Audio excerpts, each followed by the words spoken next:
This is Sunrise. I'm Ayo Makinde. Don't worry, I'm not alone. But I'm going to bring in the package in a moment or two. But let's begin with what happened in Lagos yesterday. Were you in that traffic? Okay. I bet some people still don't know what happened, and they're not even asking questions. That's fine. But the much we can say, we can tell you, is that, two vehicles decided that it was time for them to have a holiday. And they decided to have that holiday, yesterday on the major highway at your expense, I dare say. So forgive them.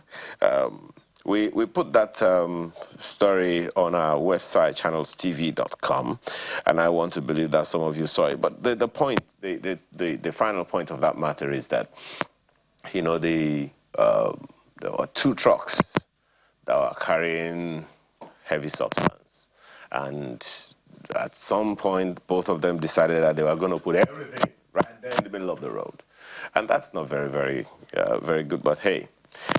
That's exactly what happened, so what can we say, what can we do? And that is that about that. I don't know if you have been seeing this thing, on the internet about the coastal highways that are being built. We'll be back in a moment.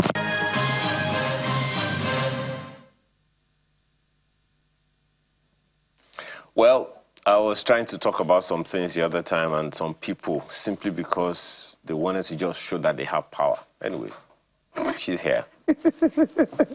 She's here. It was a gimmick. You were supposed to start first. Why are you reneging on our agreements this morning? That was the plan, to show that I have power. But power, I don't have enough power. But you have electricity. The people that think they have the powers that be, those wicked drivers of those trucks that decided to cause that horrendous traffic. I didn't want you to finish that conversation. It was really horrible. One question I kept asking. Yes. Why do they have those accidents on Friday? I don't know.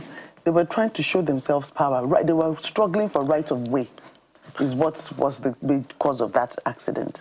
And someone died as a result. Struggling for, it's my way, it's my lane. On an expressway, on a bridge. Come on. That's the height of irresponsibility, honestly. The height of it. And every day, every time something happens, the transport authorities, the Lagos State, or whichever state it happens, the government always say, drive responsibly, obey traffic rules, do not struggle. I mean, road rage is a horrible thing, really. And then not far from that, another accident happened that now shut off the expressway completely, and people were stuck for 4 hours, 5 hours, 6 hours of that road. Thank God it wasn't up to 12 hours, because I've done 12 hours on this road before. And, still talking about highways, I saw a video of the Minister of Works, Engineer Dave Umahi, speaking with a Federal Controller of Works in Lagos, that, the government recently installed CCTV cameras on the 3rd mainland bridge. So some folks decided, what the heck? All those median yellow things that you see in the middle of the road, that road dividers? Yeah. They went and cleared it. Started clearing everything. Hundreds of them. Oh. Guess what? While they were doing it, CCTV cameras were showing them. And some people, of course, in the control room saw the video, called the police, and they were practically, as we say, caught in the act. Yeah. It's better that way, because a lot of people get away with these things, so it's better. Caught in the act. Who is? Is that poverty? I don't know. It is. When you're poverty-minded, Okay. those are the things that you get The up mind. to. It's because it's a poverty of the mind. You know, the other day we were talking about, you know, the kind of poverty Yeah. that exists. Yeah, yeah. You know, in the country, multidimensional poverty. things. You have economic poverty, you have educational poverty. I think I don't know why would you do that. I think that actually starts from the mind. Yeah. Anyway, this morning I want to talk about roads. I've been seeing a lot of videos of the Minister of Works going all over the country. Yeah, Sokoto Highway, Calabar Highway, you know, all kinds of things. And I'm like, what's going on here? Well. And I saw one video there, he said that they're building roads that will last 50 to 100 years. The last time I heard, well, this is that I heard, but I can say we had something that close to that, was in the First Republic. I met roads in my village that were constructed in the First Republic. Is that the attempt that this government is trying to make? Well, possibly. And you know that the minister is an engineer, Yeah. so he probably, you know, he knows, you know, what should the standards that should go into, you know, these roads. Yeah. So the contractors can't bubble him, excuse me, in my language. Yeah, that's You can't say, oh, this is the 3 millimeter, whatever, and then he will go and check. That have you done he spends 90% of his time according That's why to he's going across, because he knows what should obtain. He knows the standards. He knows the brief that was given to the contractors. You know, he doesn't have to do it by himself. People can inspect for him, but because he knows what should be, then he does it by himself to ensure that this is what, so that even his workers will not say, oh, we've seen it, this is what is there. No, he will see it for himself. If those videos are true, please let us know. Send us an email. There is information on your screen. Send us an email, or, you know, tweet at us. It's a post on X, you know, to us, and of course we're also on Instagram. Yeah. So that you can share this information with us. Another thing that I say about that, the coastal highways in particular, is the thickness. Yes. And then they were being made like what we call decking. They were iron rods, yeah, on roads. Yes, that's what should be, because, you know, oftentimes you see roads that have been built. Say, this road was just, you know, constructed not too long ago, and then it started. You'll see potholes are already appearing in roads, which means that whatever was used to make those roads were substandard stuff, and people have collected money. One guy decided that he was going to measure. He measured 2 feet. Yes. Hey! Better. Anyway, I don't know. And then some people have been using the road. If you have, I mean, just give us an idea of what it is. If it is something to celebrate, or it's just, as Joke said, bobo. Okay, so we turn our attention to what else? Politics? Yes, one of the things that I think I would very much want to talk about this morning is the interesting dynamics of politics. Yeah. Politics in Rivers, politics in Kano now. Yes, Kano. And politics all over the place. All over the place. You said it last week that this is what's it called? Election year. Next year is voting year. Voting year. This is electioneering year. You know, because, you know, as of last week for Kano, there were speculations that the governor was going to defect to the APC. I think, you know, then the former governor Kwankwasi was saying, no, the Kwankwasia movement is not going to happen. This is his guy, you know. They're together. But now he has dumped the NNPP. Though no official, he has not said where he's going, but he and many others with him have dumped the NNPP. He's a first-term governor, and there is no independent candidates in the Electoral Act. Yeah. So I'm not in a hurry. We'll soon know where he's going. There was another governor like that resigned and did not say, this is where I'm going. Yeah. You know, sometimes when you leave home, you just start driving until you decide, okay, along the way, oh, this is where I'm going to drive to. Okay, so, what are we doing this morning? Quite a lot. We're addressing hunger emergency. You know that I think yesterday, or was it 2 days ago, the UN, there was a report that painted a stark picture of the Northeast, and that it's painted a scary picture of food shortage in the Northeast, especially because there's going to be like a famine-like season because of the change of the weather. Change of the weather, and of course all those insurgency people are not able to go to their farms, and so it painted a scary picture that a lot of women and children will be affected by shortage of food and all that. So it's really. We're looking to how that is going to pan out. And then we hear of attack scare in Lagos. Oh, yeah. What's that about? Don't tell anybody anything yet. Well, we'll give you more information about that when we get to that topic. And then we have the Nigeria University's global rankings. And for those of you who have set goals for 2026, how far? And in case you've forgotten them, we're going to tell you why goals die. This is just January, come on. It's just January. Oh. And then we have the artist of the week much later on. That will be Bob Marley. Oh, sorry. We'll let you know. Don't worry. Bob Marley is late. So grab your cup of cocoa. Where is your cup of cocoa? It seems we are fasting this morning. We'll be right back. Leave it, say amen. This morning, as we speak about addressing food hunger, as I touched on earlier, the World Food Programme on Tuesday, yes, that's it was on Tuesday, spoke about the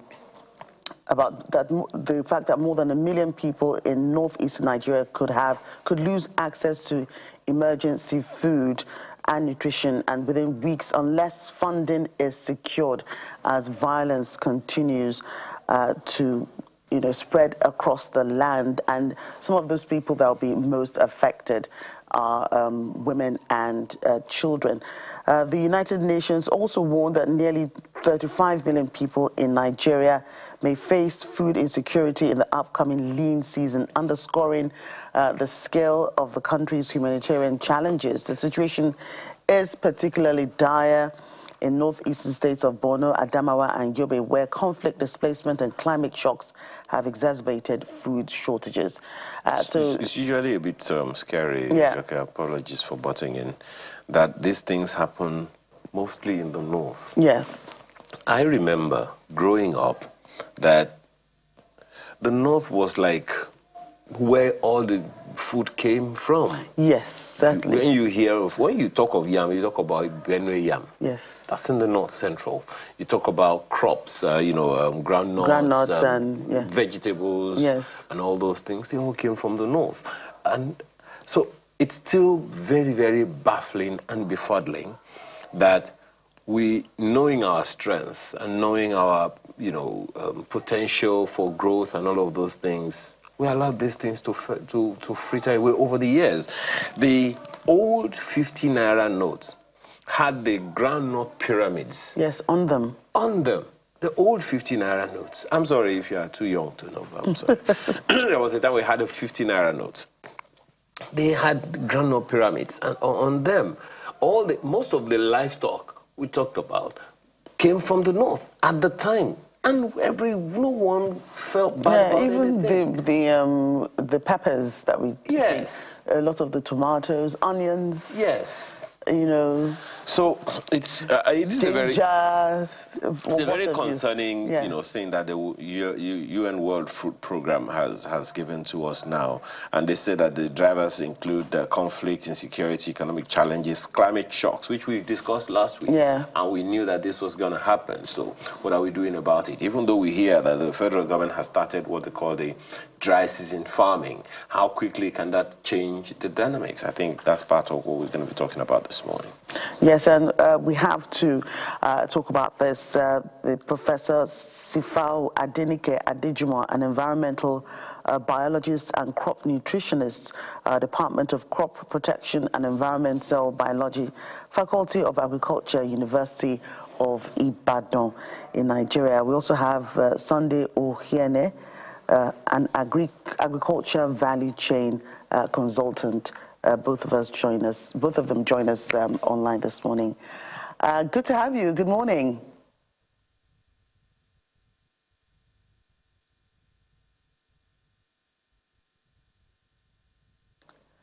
Right, so we'll get through to our guests in just a little bit. But as you said, it's a dire situation, and the fact that it's in the north too also makes it dire. I know a lot of governments are trying to rev up the farming in the northern states, especially I think Niger State governor is one of them. They call him farmer governor, which shows you just how passionate he is about farming. I think he too has some programs for youth corps members. So if you want to come and serve in Niger State, we'll give you a portion of land. You must own. You must own a farm. So they cultivate farms. They do, and that's just a way of getting people back into agriculture. And there are various initiatives too, both public and private, that encourage people to go into farming, even women. You hear slogans like "Make farming beautiful again," "Make farming good again." People are going into. I have friends whose maybe they've guided their children in such a way that they see that farming is a good thing, and so the children are actually studying deliberately on their own, studying agriculture in school. They go to a university that specializes in agriculture. The children deliberately decide that. So I think we could be on the right path. But how long will it take us to get back on it is where I have a problem. The important thing that you have said, Jackie, at the beginning, I don't know if we can actually see that report so people understand the perspectives, that we're talking about, from which we're speaking this morning, that report about the UN World Food Program. But I remember something that Socrates said: let food be your medicine, and medicine be your food. That creed has stuck in me for about 10 years now, in particular. I mean, I've known it before then, but that food is your medicine, and medicine is your food. And most of the time, people eat just to satisfy hunger. No, it's to meet certain needs. That's why we call it balanced diet. That is why there is some kind of science to it. Protein, balance of protein, carbohydrates, minerals, vitamins, water, and all those things.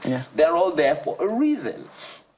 But we don't seem to pay attention to that. So, which is the reason some people now go for inorganic foods. Now, the inorganic foods are not so healthy. Now, this is a generation that is loaded with a lot of information. People know that if you eat right, you live right. If you don't eat right, you don't live right. In fact, there is something that they now call anti-aging.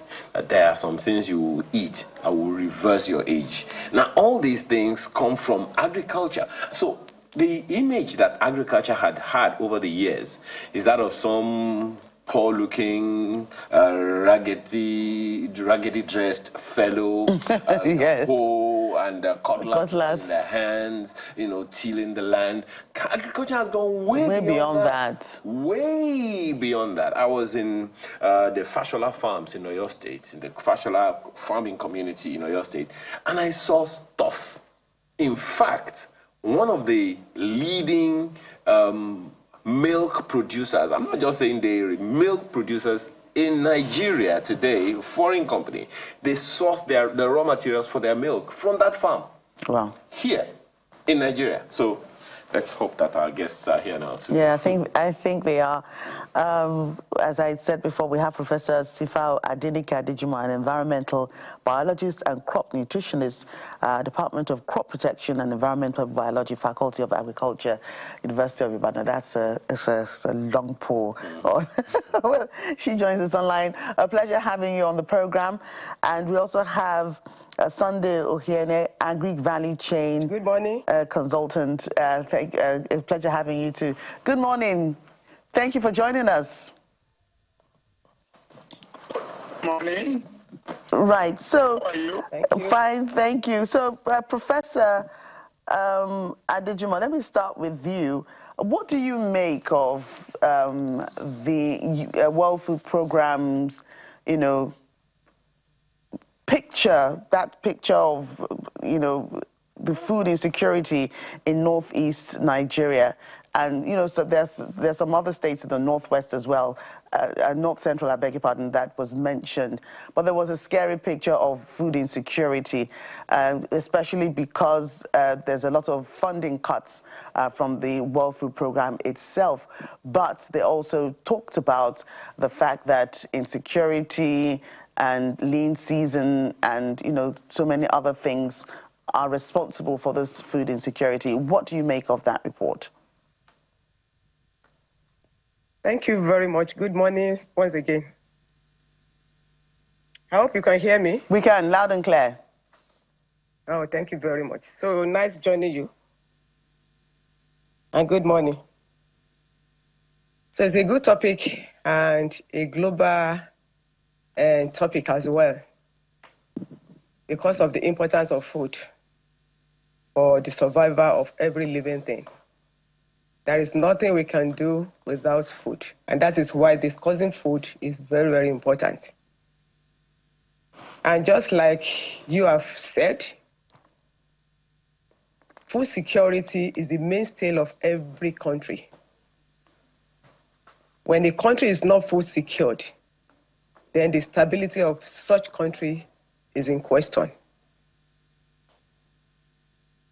Every country that is secured in terms of food, then that country can boast of development, economic development, mental development, and things like that. But when there is issue with food security, then it's a big challenge when it comes to development of such country. And those pictures they have posted about Nigeria, it's not only Nigeria, but for Nigeria, because of our own peculiar challenge, peculiar problems that we are facing, especially with regards to insecurity. That is why those pictures are now coming up at this time. Initially, Nigeria was not like that. Of course, it's an agrarian country. Majority of our people, they are agriculturists, they are farmers.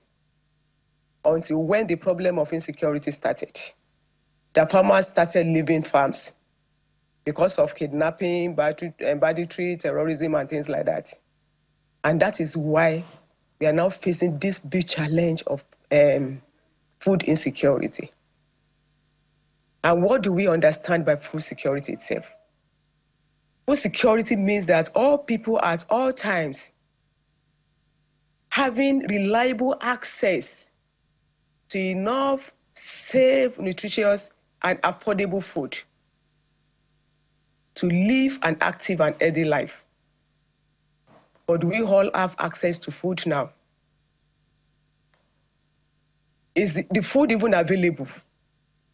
The quantity that is available, can it go around? Then are we even sure of the quality of the food that is available? Because food security is not only about quantity, it's also about the quality of the food. Is it available? Do people have access to it? I think the major role of a government is to make sure that all its citizens, they have access to good food. And that food must also be affordable. So availability is key. Affordability next, then accessibility. Is it available? And again, utilization. Is it nutritious? Now with all the challenges we are facing in this country now, the issue of food security is facing a big challenge that we all need to rise up and tackle. Just like Madam was saying the other time, that some people are now going into even learning agriculture. The agriculture we are begging people to come and do in university. They won't choose agriculture because of what they think it is. Now people, because of hunger, they are going into agriculture now. Backyard farming is the main thing now, everywhere, because of hunger. So agriculture is supposed to be everybody's profession. not just for academics or for farmers or for anybody. It's supposed to be everybody's profession. The question, madam. And by the time we are able to do this, then at least individually, we can say, okay, we are secured. Well, but for the issue of national insecurity, that's a big challenge. Well, madam, just one quick point. The issue when you talk about backyard agriculture, it really isn't new. The question is how come we reversed it? Growing up, when my mom came back from the market and she sorted the pepper for us to go to take to the mill for grinding, she would just wash the pepper that she's washed, the water, she just pours it in the backyard. There is a lush place there. Just pours it there. And from time to time, we go to the backyard, we pick fresh tomatoes and all those things. The question is, how did all of that, how did we reverse all of that? Thankfully, those things are coming back up now. But how quickly will that address the big issues that Joke raised earlier? And you talked about the fact that, insecurity has exacerbated these things, and you rightly so. But how did we, the question a friend of mine usually asks is, how did we get here? How did we just lose sight of all the wonderful things that were working for us? How did we reverse the ground-up pyramids in the north? How did we get to the point where the yams that used to come from what we call the food basket of the nation is no longer coming the way it used to? What exactly happened? Because if we solve the problem today and there is no vision for the future, we're going to come back here in another 50, 100 years. So how did we get here in your opinion? What do you think we need to do to make sure we don't come back here again? It's so easy. Until we are able to, at least, to reorientate our people, to see the importance of agriculture. Yes, all we need to do is reorientation. Reorientation. Especially our youth. None of them is ready to go into agriculture. Just like we mentioned, that when you were young, you do this, you do that. But now, how many youths are ready to go into agriculture? The larger percentage of our population in Nigeria is youths. Now, the people that are left on the farm, they are the elderly people. What quantity of food can they produce for the populace? Until we encourage our youth and every one of us to go back to the drawing board, go back to our foundation, that is when we have enough to feed ourselves. I get angry every time I go to the market, especially Bodija market. We see those women bringing vegetables from farms.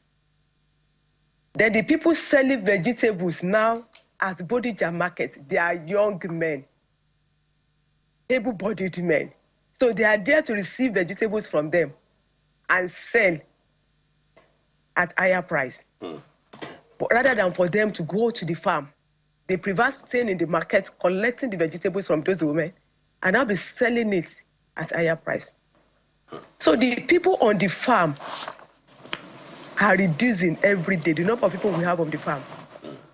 I think this leads this, madam, to the question of the agricultural value chain. A good chunk of the public is not just talking about agriculture anymore. They're talking about agribusiness. Yes. Expanding the thing. So let's talk to Mr. Ohiene. Well, Mr. Ohiene, you've heard the prof, and you can hear. I mean, I think I remember we spoke with the prof some time back, and her displeasure was that young people weren't coming into the classrooms to learn agriculture. But now, thankfully, her prayer is answered, if we can put it that way. So, Mr. Ohiene, talk to us about this agri value chain, how well do we have it established? The reason for this question is to begin to address the UN concerns from its roots. Back then, we had what they call extension officers or extension service providers. I don't know how well they're doing today. The governments of the First and Second Republic, so very, very strong at championing agriculture. Now, I'm not very so sure. So let's talk to us about the value chain, the logistics, the crops, and so many other things. What are the things we need to know? Do we have the systems to sustain agri-security or food security in our country and eliminate this hunger debacle? Okay. Okay, if you can hear me, then I can go on. Yes, you can. We can hear you. Please go ahead. Okay. My name is.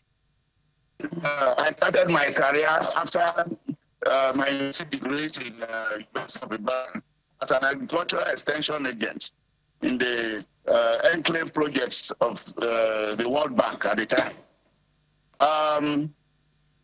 Through the system and ended up in the Federal Ministry of Agriculture, Department of Planning, who enacted and reactivated the process for achieving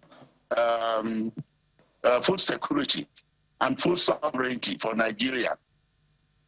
The fact is that Nigeria lost track after independence. Agriculture was the mainstay of Nigeria's economy when the British were here. Until now, we can still replicate that situation. But we lost track when we discovered oil, and there was no investment. There was practically no investment in agriculture when there was a lot of money. When Obasanjo Hello?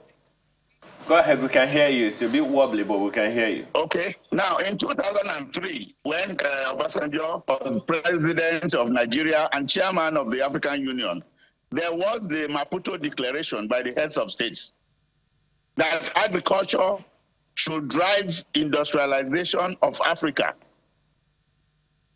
And they established a framework strategy, which they called Comprehensive Africa Agriculture Development Program. Now, the program has been implemented even in Nigeria, and by 2008, we were able to put in process a stock taking to identify the priority crops that will drive industrialization of Nigeria and create jobs, create employment. In 2010, we issued a national agricultural investment plan that was meant to transform agriculture in Nigeria, which was adopted by all stakeholders across the length and breadth of Nigeria. That document is still on the internet. I tell you that that document was not implemented. That was the National Agricultural Investment Plan, the first one. We were supposed, it's a 4-year medium-term program that would have been rolled after 4 years to NIPE 2 and then NIPE 3, which is what Rwanda did. And Rwanda is now on the global market with certain commodities, finished products from the agricultural sector. So the issue now is policy. Policy, the problem in Nigeria is about policy. The policy is not right, and there's no way the system can work if the policy is not right. If farmers are on the farms producing and you open the borders for imports of crops, which is being produced in Nigeria, they will just naturally step aside. They will just step aside, that's all. Because they cannot make money. Nobody will buy their own. You'll be dumping foreign imported products. So as we are now, we must face the issue of policy. We tried to fix it in 2010 by ensuring that we had the proper strategy, applying the value chain system, we ensured that we got the stakeholders together across the length and breadth of the country to sign the compact, which is the vision for agricultural transformation and food sovereignty for Nigeria. Then we went on to develop the National Agricultural Investment Plan, which was issued in 2010. Now there is need for us to go back to that same process and ensure that the policy in place is in place such that a medium-term program is in place, and then the annual budgets will be based on that 4-year program. Not that you wake up every year and be just forming budgets that has no basis. So I think I will stop here for now, but we must go back to policy, and that is where we are. Well, there are those who believe, Mr. Hiene, that it's the problem with us as a nation is not a lack of policy, but a lack of will. I'm looking at that document that you talked about now. It's a National Agricultural Investment Plan of 2010 to 2013. It was actually produced August 2010. So there are those who believe that the challenge is not that of policies or plans or all of that. I have seen national rolling plans since the 60s of this country, and I'm still asking the question whether those plans rolled anywhere at all. But here is where we are. We know that the federal government has also, I think, late last year, September last year, thereabout, they're targeting something in the region of $3.14 billion in investment in agriculture to boost food production and all of that. One wonders how far would that go? You may be aware of that as well. But the question that I asked earlier is about the value chain, the infrastructure that will even sustain the policy that you're talking about. Do we have the system in place? Do we have the land? Do we have the seedlings? Do we have the logistics? Do we have the market? What exactly do we need if any sensible policy is going to be implemented the way it ought to help us solve some of these problems sustainably? I would like to put it to you that Nigeria has all it takes to become food sector. I would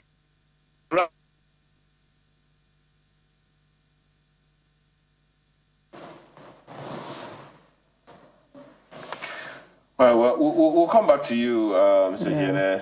The network is a bit glitchy. Well, Prof, you heard him as well. It's not a lack of policy or programs and all of that. This plan that he's talked about, for instance, dates back 2010. I also remember that post-COVID, the federal government of the day under the late President Buhari came up with what they call the Economic Recovery and Growth Plan. Agriculture was a cardinal part of that plan at the time. So I'm still asking the question whether we have the system. If people get into farming today and they are able to produce food, do we have a system that can sustain it? As a nation, I know that individuals are putting in their own, but as a nation, do you think we have the infrastructure, the systems, soft or hard infrastructure that can sustain it for a long time? Prof.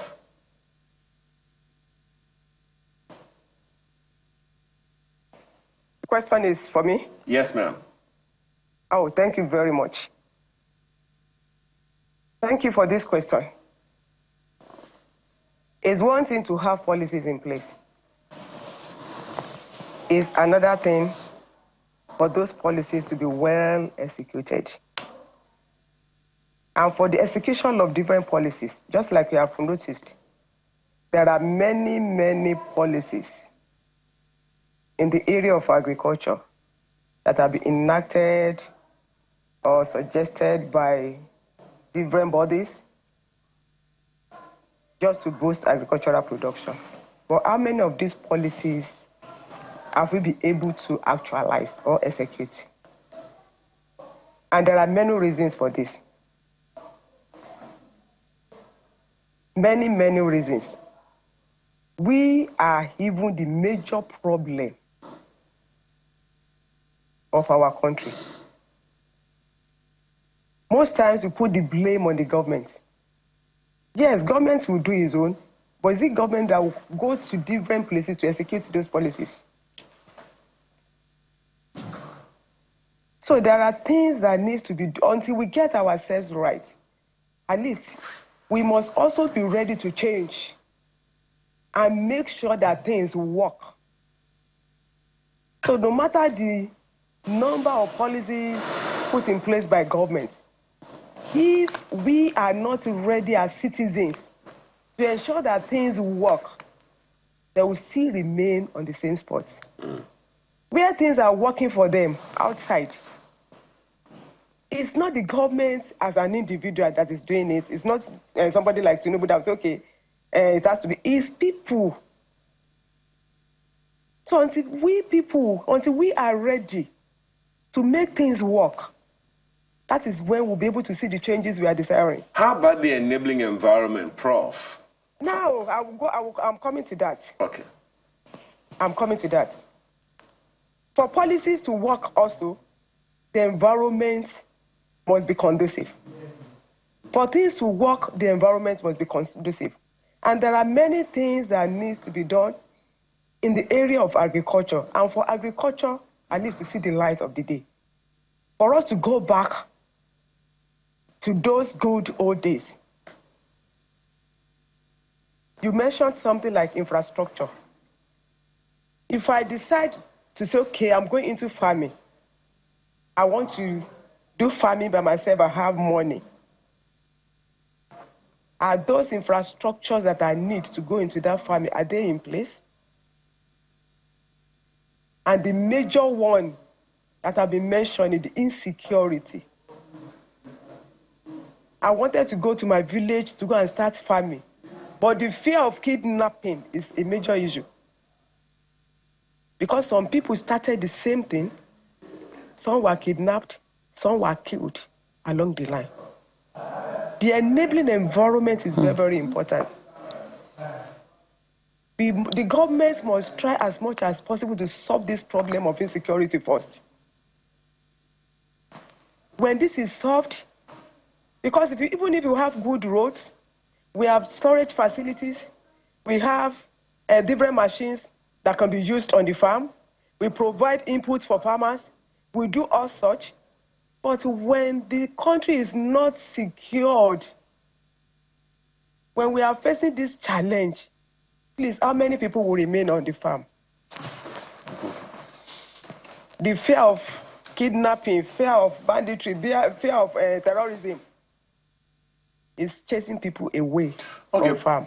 Well, Prof, one other issue on that same conversation.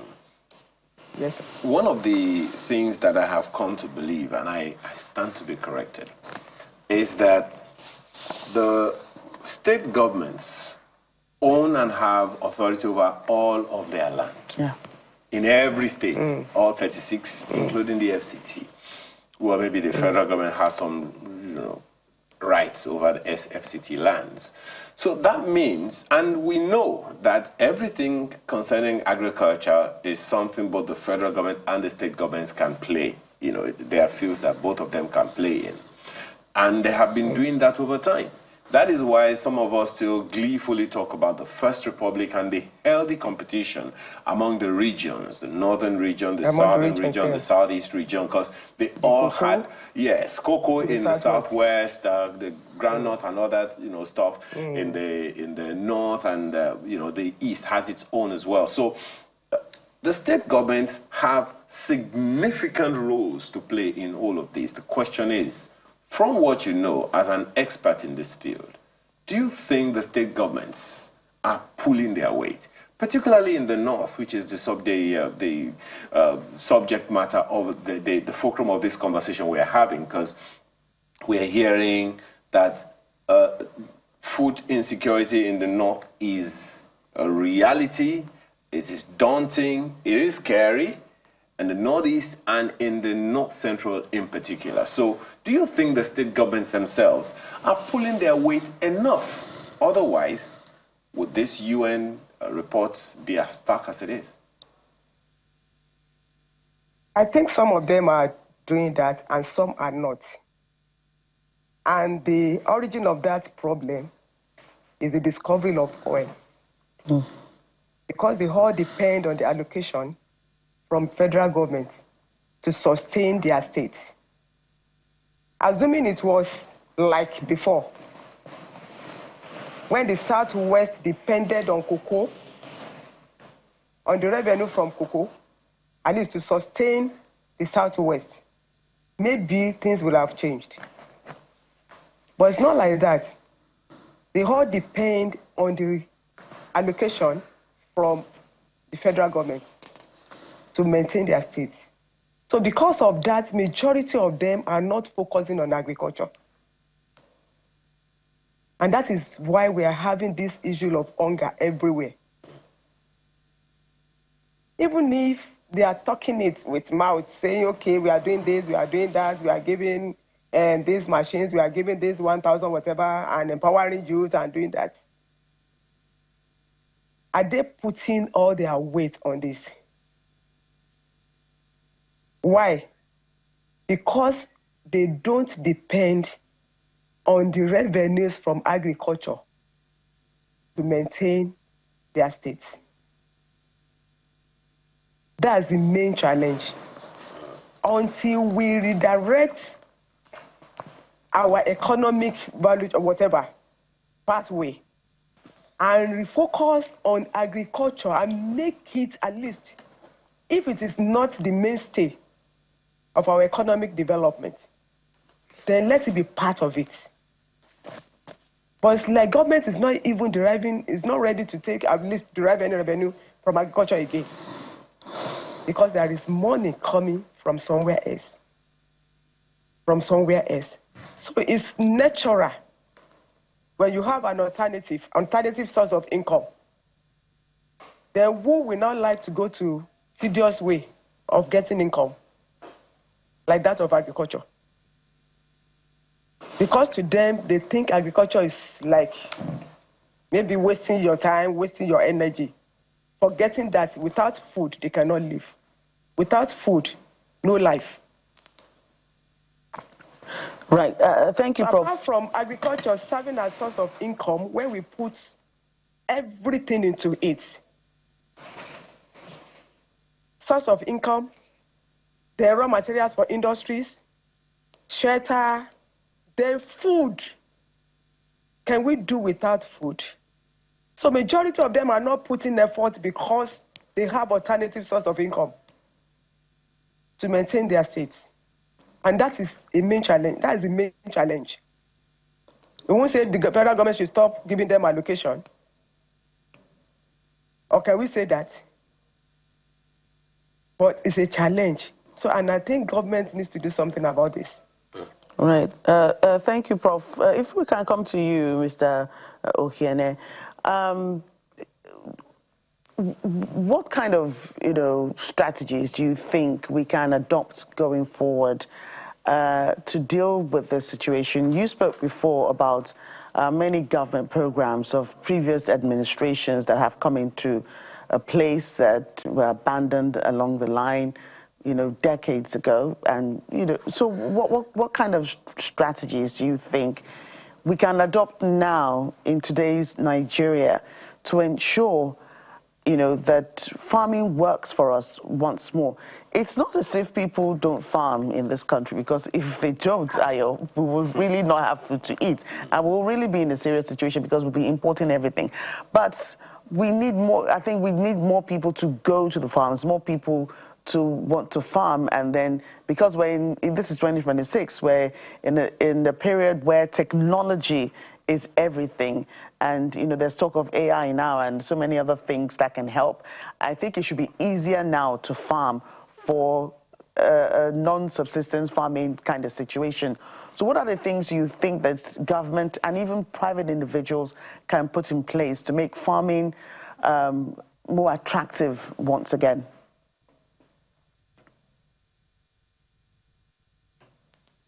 Mr. Ohiene, if you can hear me, that's for you.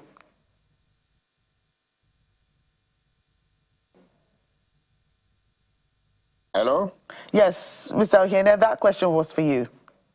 Yes. I would like to say this clearly, that there is a lack of understanding of the agricultural value chain system.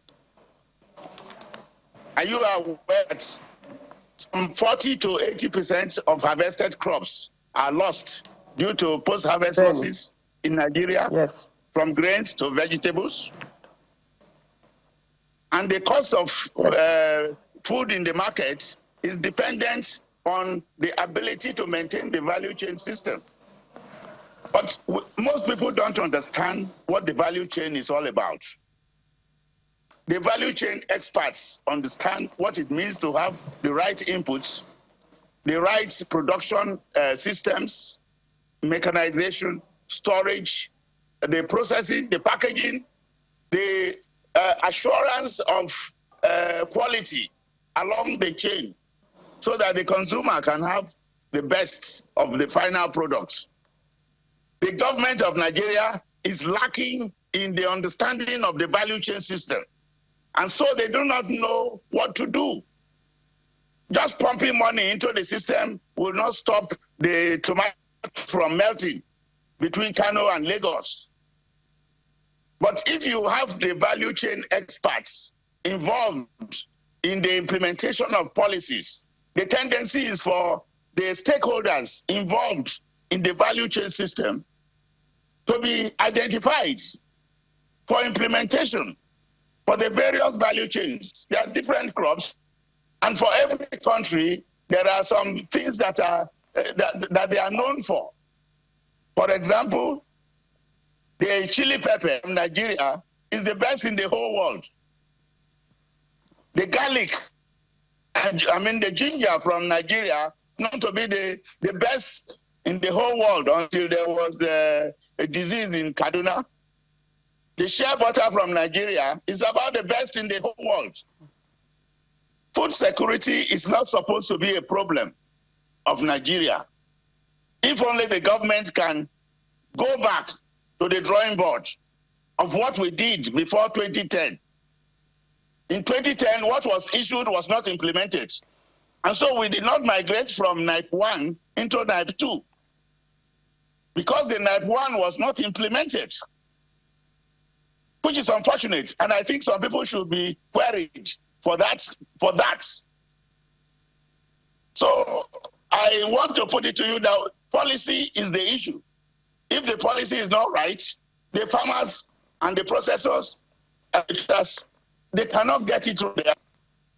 The environment, the governance, this is what we call good governance of the system.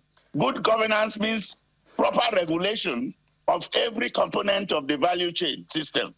Well, Mr. Ohiene, just a quick one. Just a quick one, if you can hear me, Mr. For the Ohiene. Producers, yeah. Protection for the transporters. Well, Mr. Ohiene, if you can hear me, let me quickly, punctuate something that you said. Even those who are packaging and marketing. Just one second, Mr. Ohiene, if you can hear me, and I hope you can.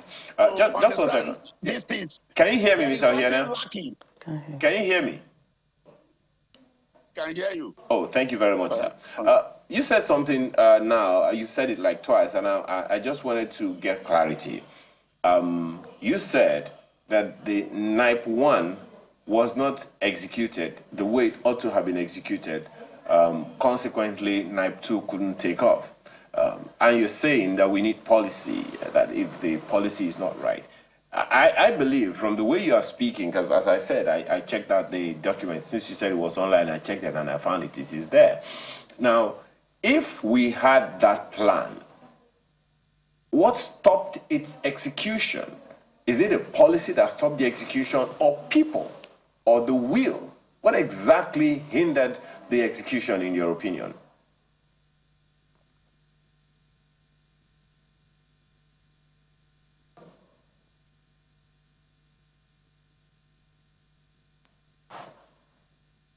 Mr. Ohiene, can you hear me?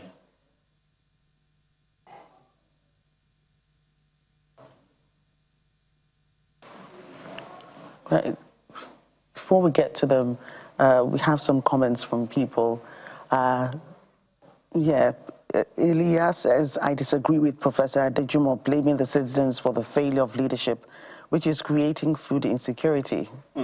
Well, Prof, you want to quickly respond to that? I perhaps understand in context what you're trying to say. Please read that comment again. Right. Says, I disagree with Professor Adejumo blaming the citizens for the failure of leadership, which is creating food insecurity. That's coming from that comment.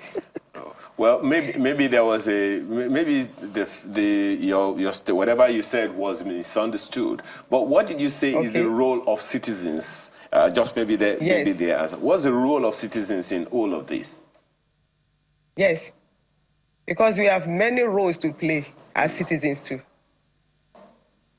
What I said was that it's one thing for government to bring up a policy, and it's another thing for us to execute and to obey that policy, to follow that policy. For execution is the role of citizens. Government will enforce, yes, but are we ready to comply? Then we have many roles to play as citizens of a country. Maybe that was what I said. Well, yes, maybe that is because I think I heard that part where you said, it's one thing for the policy to be as another thing. I think when she talked about the execution, that it's not the government that will execute it. The government will create the policies, but there are people involved that are responsible for the execution. Yes. That the president will not come down to get it done. It's just like when people say when we pray, it's not God that will come down to do it for you. There are people in place. Yes. I understand what you're saying. We have responsibilities. Absolutely. Yes. Interestingly, Prof, the government, we have our roles to play. The government is made up of people. People too. Themselves. Yes. Well, Joker introduced one of our guests earlier. Mr. Ade Adefeko is with us. He is Director, Corporate and Regulatory Affairs for Olam Agri in London. He joins us from London. Thank you for joining us this morning, Mr. Adefeko. Well, let's take you to Davos. You argued that the mission for 2020 is no longer food security alone. It is food sovereignty, owning the financing, processing, distribution, and what have you. I'm wondering, in your opinion, how you think this fits into this conversation on moving Nigeria from being global epicenter of hunger and a dumping ground of food imports to being self-sustaining and becoming an exporting finished products nation. Well, thank you very much. I'm sorry for me coming in late. We have a 1 hour difference between the UK and Nigeria, so I think I got it mixed up. So we're 1 hour behind you, rather you're 1 hour ahead of us. So that's where I think I got it mixed up. Anyway, viewers, thank you very much for having me. Channels, thank you very much for having me as well. Like you alluded to, I was at Davos for the World Economic Forum program. On the sidelines at the Africa House, I spoke on the panel with eminent Africans, talking about our problems and looking at solutions as well for us, which is very important. Usually, when we go for conferences like that, the people that speak to us or talk about us or speak to our issues are usually the people from the global north. So for once in a very long time, on a recurring basis by the organizers of this conference or this sit-down that we had in Davos, we Africans were speaking to ourselves on our issues and how we can solve our problems. So I think that was a very good first step on the part of the convener, who is Kojo Annan, who is the son of the former Secretary General of the United Nations, and his wife, Shanati, in the Africa House. So that was one of the sideline events. So impressive and very important. The global south must speak to itself. We shouldn't rely all the time on the global north. So back to what you spoke to. And I've been listening with rapt attention to the other speaker or the earlier speaker speaking to what we need to do. I want to correct an impression. Nigeria is not the global epicenter of hunger. So let's get that clear. We need to be very, very careful with labeling and how we give ourselves very, very, very negative headers, as it were. Nigeria, let me speak to something first and lay a basis. Of course, I work for a company called Olam Agri. Olam Agri is one of the largest agri-business companies in the country. So we are doing a bit in the area of security. Food security is an essential part of national security, which is why, to a large extent, at any point in time when discussions are being had, you always hear about the fact that the National Security Council or the National Security Commission of the country are always present in the room when food security is being discussed. But I'm one of those who now believe that food security, yes, important. Nigeria is food secure. So let's get that straight. Are we food sovereign? No. So food sovereignty is the next step in this entire system or in this entire discussion. So we talk about value, we talk about value chains, we talk about interdependabilities and the likes. Nigeria is food secure, but Nigeria is not food sovereign. Food sovereignty means you have enough food, you can export, you can, So your bumper harvest and what you have is enough to feed, for example, just for emphasis, someone in some people in the sub-region. So what we have is we are self-sufficient to a large extent. We can feed ourselves just at a slightly minimal cost. But are we food sovereign? That is where the conversation should be had. And let's be fair to the federal government of Nigeria. They've come up with all kinds of programs to tackle this, and I think those programs are programs that are work in progress, because in agriculture or in food, you cannot legislate it. It's not you saying, open sesame, close sesame. No. You have to, Right. for example, you want to have cassava, you want to have rice, you have to grow it, you have to make sure that it's grown in the right place, and it takes time. So, are we food secure? Yes. Are we food sovereign? No. Is it? When we will get there, we'll get there, but it will take time. So it's not by legislation. So we're growing right now in what we call arithmetic progression, but what we need and seek is to grow in geometric progression. And to a large extent, we're self-sufficient, but are we sovereign? Right. I'm happy that you say that we're food secure and it's a sovereignty part that's we're yet to see. But I'd like you to, in your experience, what have you seen in your experience for you to be so convinced that we're food secure? I know in Davos too, one of the issues that the vice president dealt with was announcing the Back to Farm initiative as part of a broader efforts to address persistent food insecurity. That's what the vice president did in Davos. So when you say we're food secure, how are you convinced? You can talk about the different regions of the country, and you tell us. Yeah. Well, talking about food security, like I always tell people who care to listen, I'm not a politician, so I'm not going to go with sound bites of what politicians say. Vice President Shetima is a politician, is the vice president of Nigeria. There are things he knows that he's speaking to. There are things I know that I speak to. I'm a practitioner. Like I said earlier, and I introduced earlier, I'm one of the largest food producers in the country. So if there's somebody who should know, I know. And I know because of the experience of 12 to 14 years of agribusiness. So for us, for example, we produce flour, we produce rice, So these things are things that we produce every day. The Nigerian problem, and it's not a Nigerian problem only, it's an African problem, is that a lot of the produce we have, we do not have storage facilities for them. That's where the problem is. So you cannot be food sovereign when half of your produce is wasted.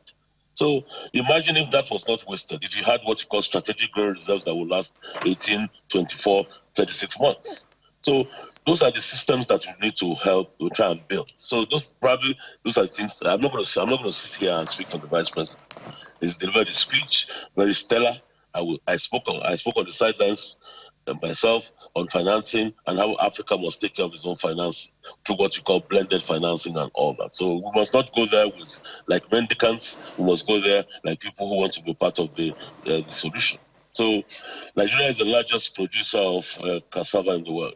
Yes, some people will say we're the largest producer of cassava yet to import starch. But you know what? We're still the largest producer of cassava. The man or the woman in the village wants to eat cassava. Does she get cassava? Of course she does. We're the largest producer of cocoyam in the world. We're the largest producer of yam in the world. So those are staples that we're the largest producers of. There's a Yoruba saying, I permit my French. So go and ask the woman in the village. She will tell you that, listen, I don't have a problem with food. The food is there. And what I'm saying is that let's be fair to the government, the current government. Insecurity was something that they met on ground, but farmers are gradually and to a large extent going back to the farm. I don't want us to come with this whole thing of trying to create a narrative of the fact that, you know what, everybody has left the farm, the farms are not secure. So you cannot, as the Chimamanda will always say, it's the danger of a single narrative. Let's not get into the mix of a danger of a single narrative. Right. Apologies. Is where somebody says, you know what, this is what it is, and everybody just goes to the apologies, Mr. Adefeko. If you can hear me. Speak to the practitioners, listen to what the practitioners have to say, and leave speculative talk out of it. Are we food secure? I've answered you, and I've authoritatively told you we are food secure. Are we food sovereign? I've told you we're not food sovereign. Because a lot of what we produce is there to secure us. But you know what happens? That food that we produce, if we don't store it, if we don't process it, if we don't preserve it, the preservation of that food is where the problem is. Yeah. So as much as there's insecurity in the north, largest onions from Nigeria come from where? From Zamfara State. Okay? So we can go on and on about which area produces what, and what the problem is, how does it get to the farm gate? Quite understand. Sorry to cut you short. Apologies, really. We did say at the beginning of this program that the narrative about farms being abandoned is a wrong one. It's not as if people are not farming, they are, but we probably don't have enough is how we started.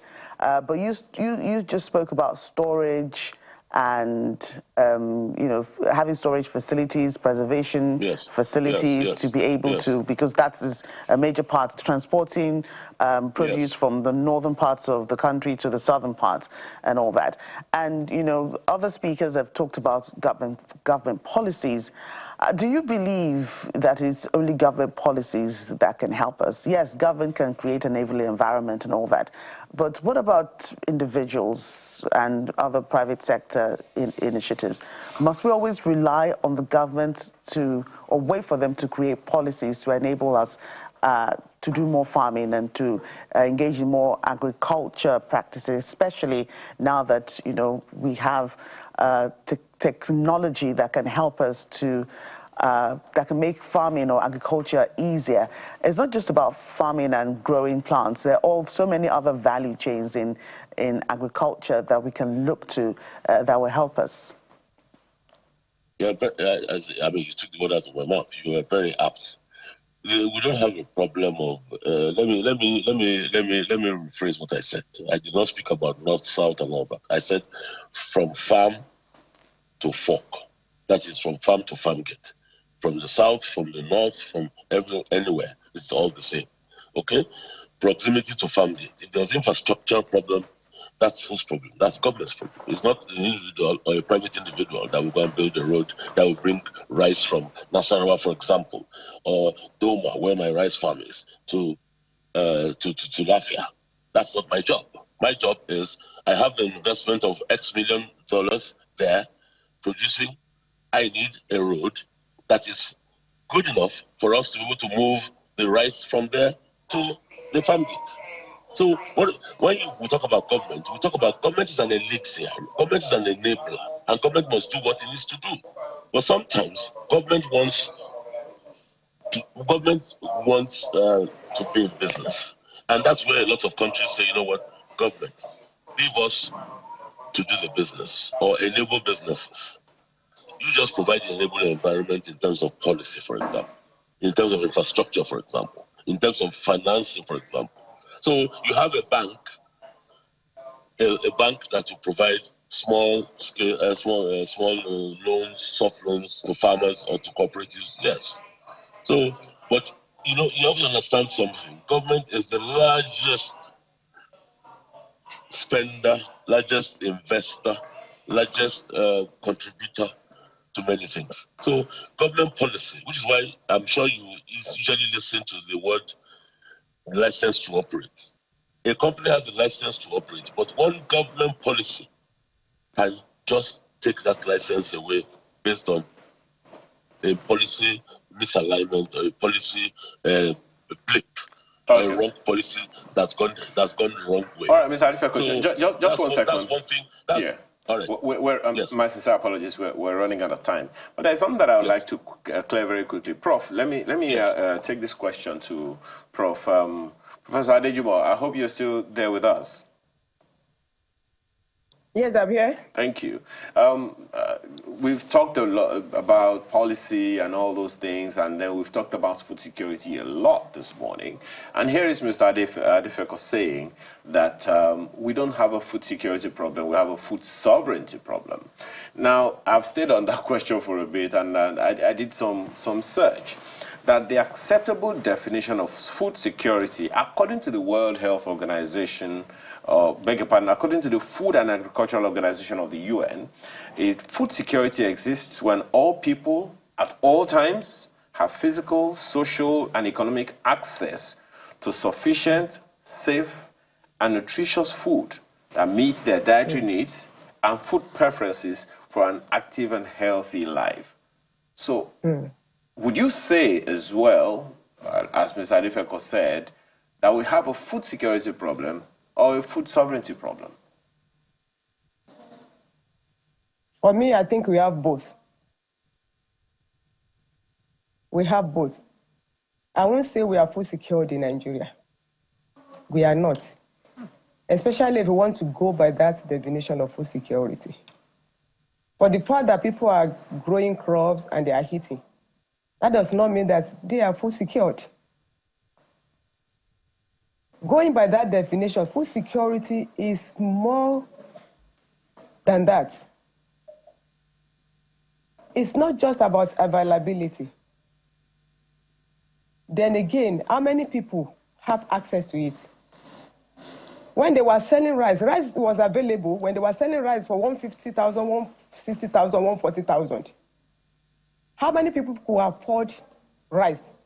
So for the fact that food is available does not mean that people can afford it or people have access to it. And that is even one thing. There is another thing that is even hidden from every one of us that is making not only Nigeria, that is making some countries also not to be food secured. The last part of food security, which is talking about utilization, healthy food. The food we are producing, is it healthy? Can it supply everything we need into our system? Who is looking into that? There is something we call eating hunger. That people are, of course, they are eating, but they are not eating well. So it's one thing for food to be there, to be available. The food that is available, is it healthy?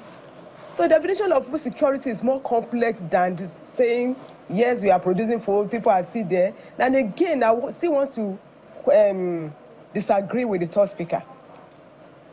That people are growing food everywhere. The number of people on the farm 2-3 years ago is still the same thing this year. Please, the number is reducing, sir. I'm not condemning my country, but at the same time, I must say the truth. The number is reducing. Like I said, there are many factors to that. There are many reasons to that. The insecurity is there. Then the, what will I say? The youths that are no longer interested in farming. Well, perhaps, madam, that's another challenge. My apologies, Prof. Just a second, Mr. Adifeko. Just a second, Mr. Adifeko. Prof, yes, I'm coming to you. I'm coming to you. Well, Prof, perhaps you're right. A good number of individual smallholder farmers are fizzling out. But as I said, I've been around for a bit, and I've seen that there is an increase in industrial agriculture now in quite a number of quite a number of farms in a good number of some parts of the country. And with the special agro-industrial processing zones also coming up, we see that quite a number of them are actually, all taken up in the various states.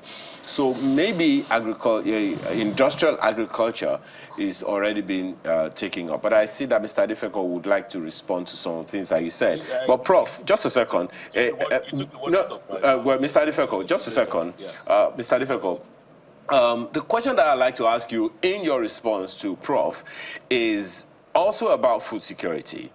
She has mentioned the 4 pillars of food security, talking about availability, accessibility, utilization, and stability. And according to the Food and Agricultural Organization, food security operates at household level, community level, national level, and global level.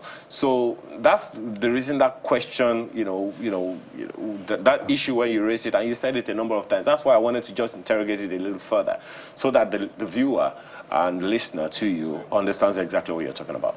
You took the word out of my mouth when you spoke to the fact that, it's not the number of people on the farm that matters. It's the yields per hectare and the quantity produced from that hectare. So we're talking about efficiency here and effectiveness, not numbers.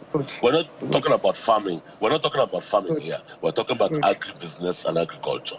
So technology has gone, fourfold, fivefold. And you spoke to it properly. There's industrial agriculture. Let me speak to something that a lot of people don't know as well. There's what you call the food belts of the world. There's the pampas of Argentina. There's the velds of South Africa, and there's the prairies of Canada. So those are there are swaths or agricultural belts that produce food for these countries concerned. Canada, particularly, Argentina, and of course South Africa. Then it used to be the other one used to be, I can't remember the last one, but it used to be part of Russia. Which is why, to a large extent, these places or these countries produce food all year round. You talked about the definition, textbook definition. I don't want to believe in what you call ignoratio legis. Ignoratio legis is the fallacy of missing the point sometimes.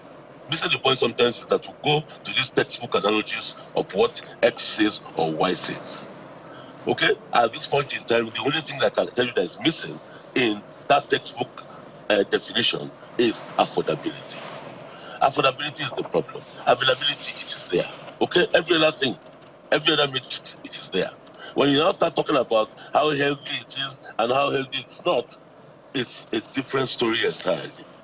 We can improve on that. But to say that people are not eating well, people are not, for goodness sake, the Ministry of Health has not declared a health emergency with respect to people having kwashiorkor or distended tummies or the likes. So what are we speaking to here?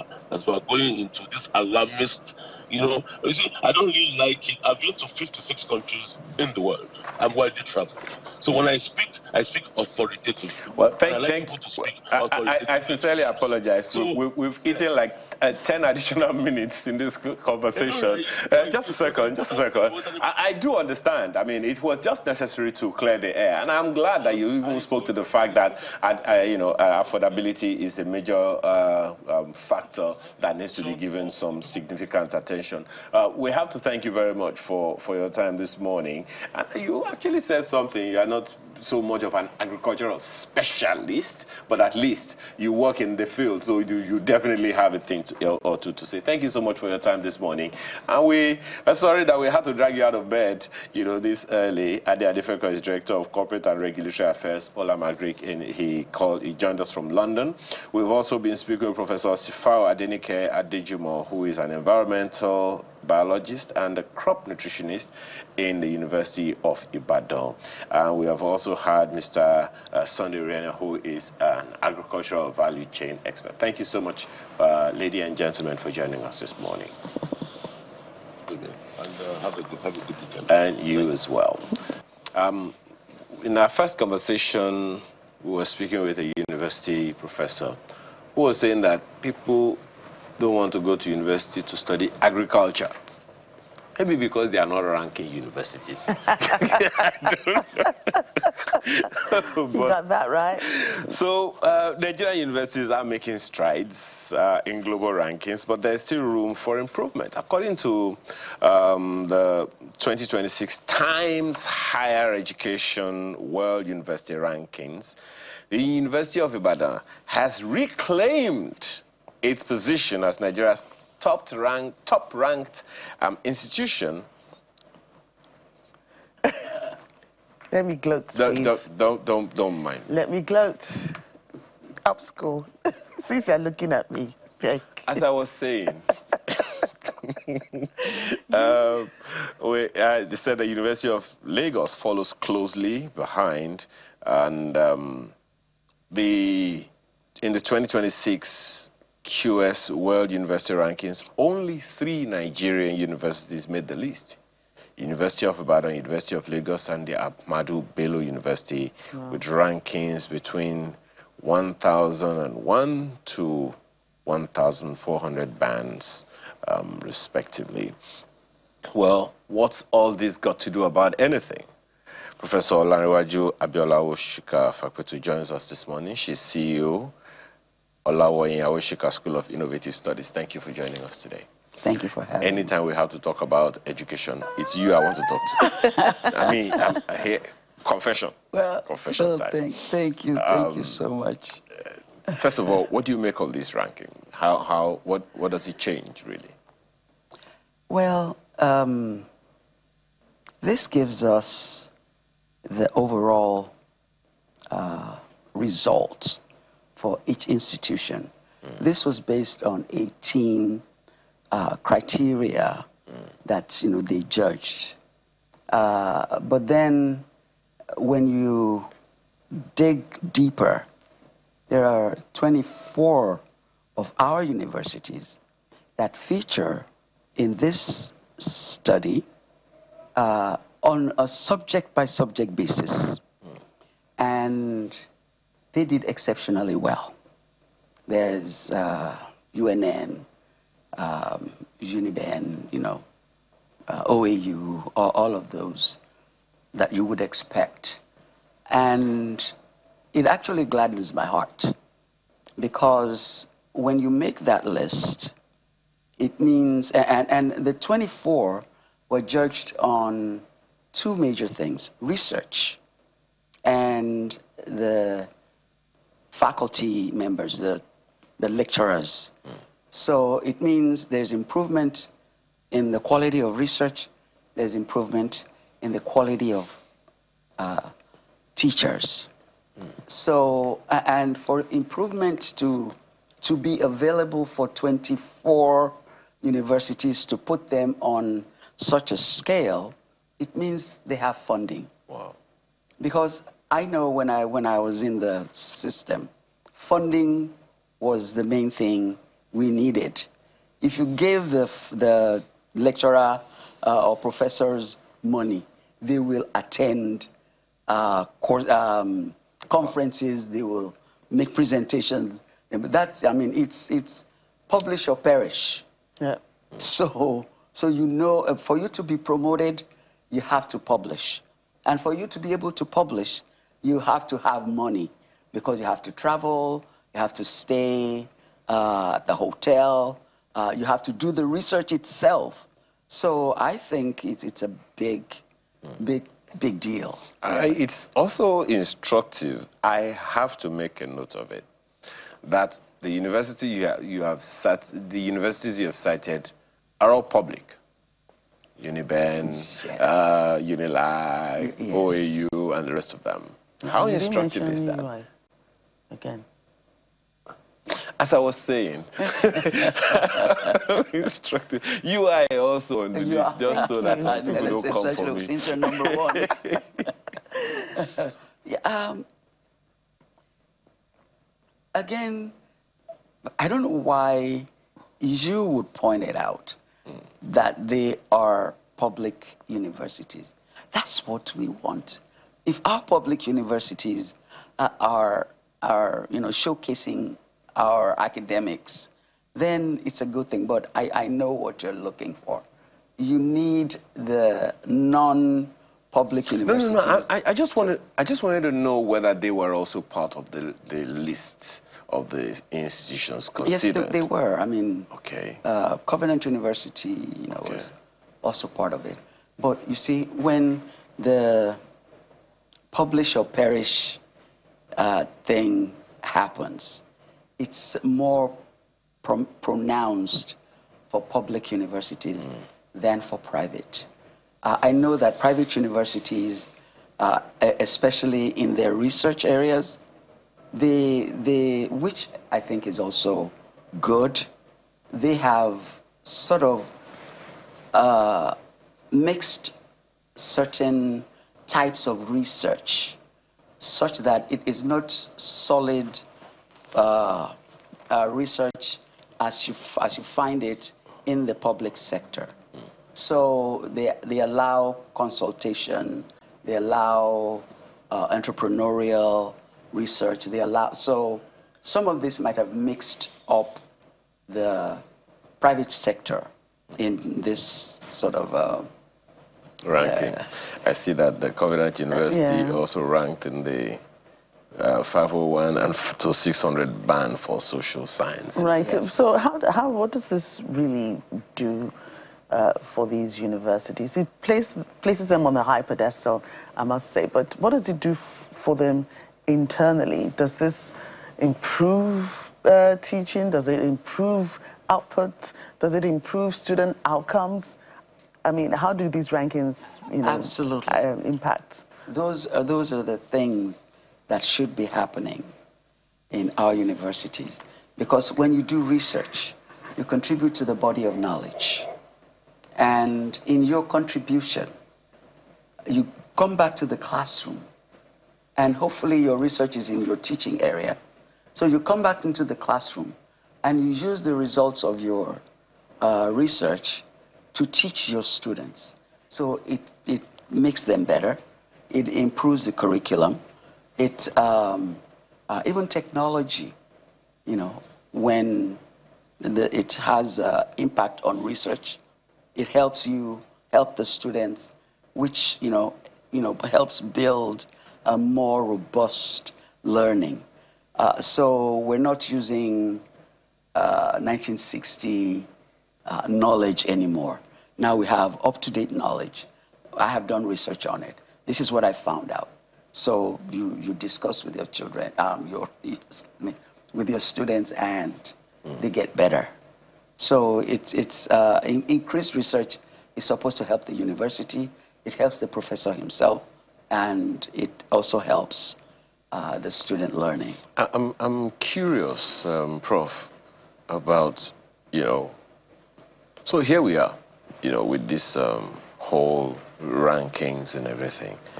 I'm just wondering what changed? Were there policies? Were there programs? What are the things that we had to tinker with to get here? Well, I don't know that anything changed. Okay. I think what we now have is, again, I'm going to go to funding, because without money, we can't do... Oh, we have a lot of wishful thinking without research or anything. So I'm going to say somehow the universities have finding funding. I know TET Fund did a big to-do a couple of years back. There's an increase in alumni funds generation. Yeah. So the old students are giving back. I know our universities are now not just sitting and waiting for the government, which we all know it's, it is what it is. So they're finding funding for themselves, and so they're doing this research, and it's coming back, and it's good for them. Are you hoping, okay, maybe I should have put it this way, what can we expect given what I can call a new vista? Now the federal government has promised that a 40% increase for salaries of university teachers, lecturers, I would call them. There's the student loan system that is also very, very active now. So students have to pay, and they can pay. So that means that a few more people can now go into universities. So what do we expect to change? Well, with this, patronage might increase, but what else do we expect to change, particularly from the universities themselves? Well, I think it can only get better, because if with what we have now, we're producing this much, then it means if we have that 40% increase and the student loans, making life better for the students, if we have all of this happening, then it means we can do more of this. That it means that more universities can get on the ranking, for example. So it's increased infrastructure for the universities will happen. They will improve libraries, improve laboratories, improve just about anything that is student-centered in the university as a result of this increased funding. Right, and does this, bring about a situation where parents will say, aha, I told you, public universities are doing much better. No private university for you, you must be public. What kind of competition, do you think this will breed? Healthy or a tussle for which one is better? Well, I think we're going to get a synergistic effect here. Whether you like it or not, private universities also depend on public university lecturers. Right, yeah.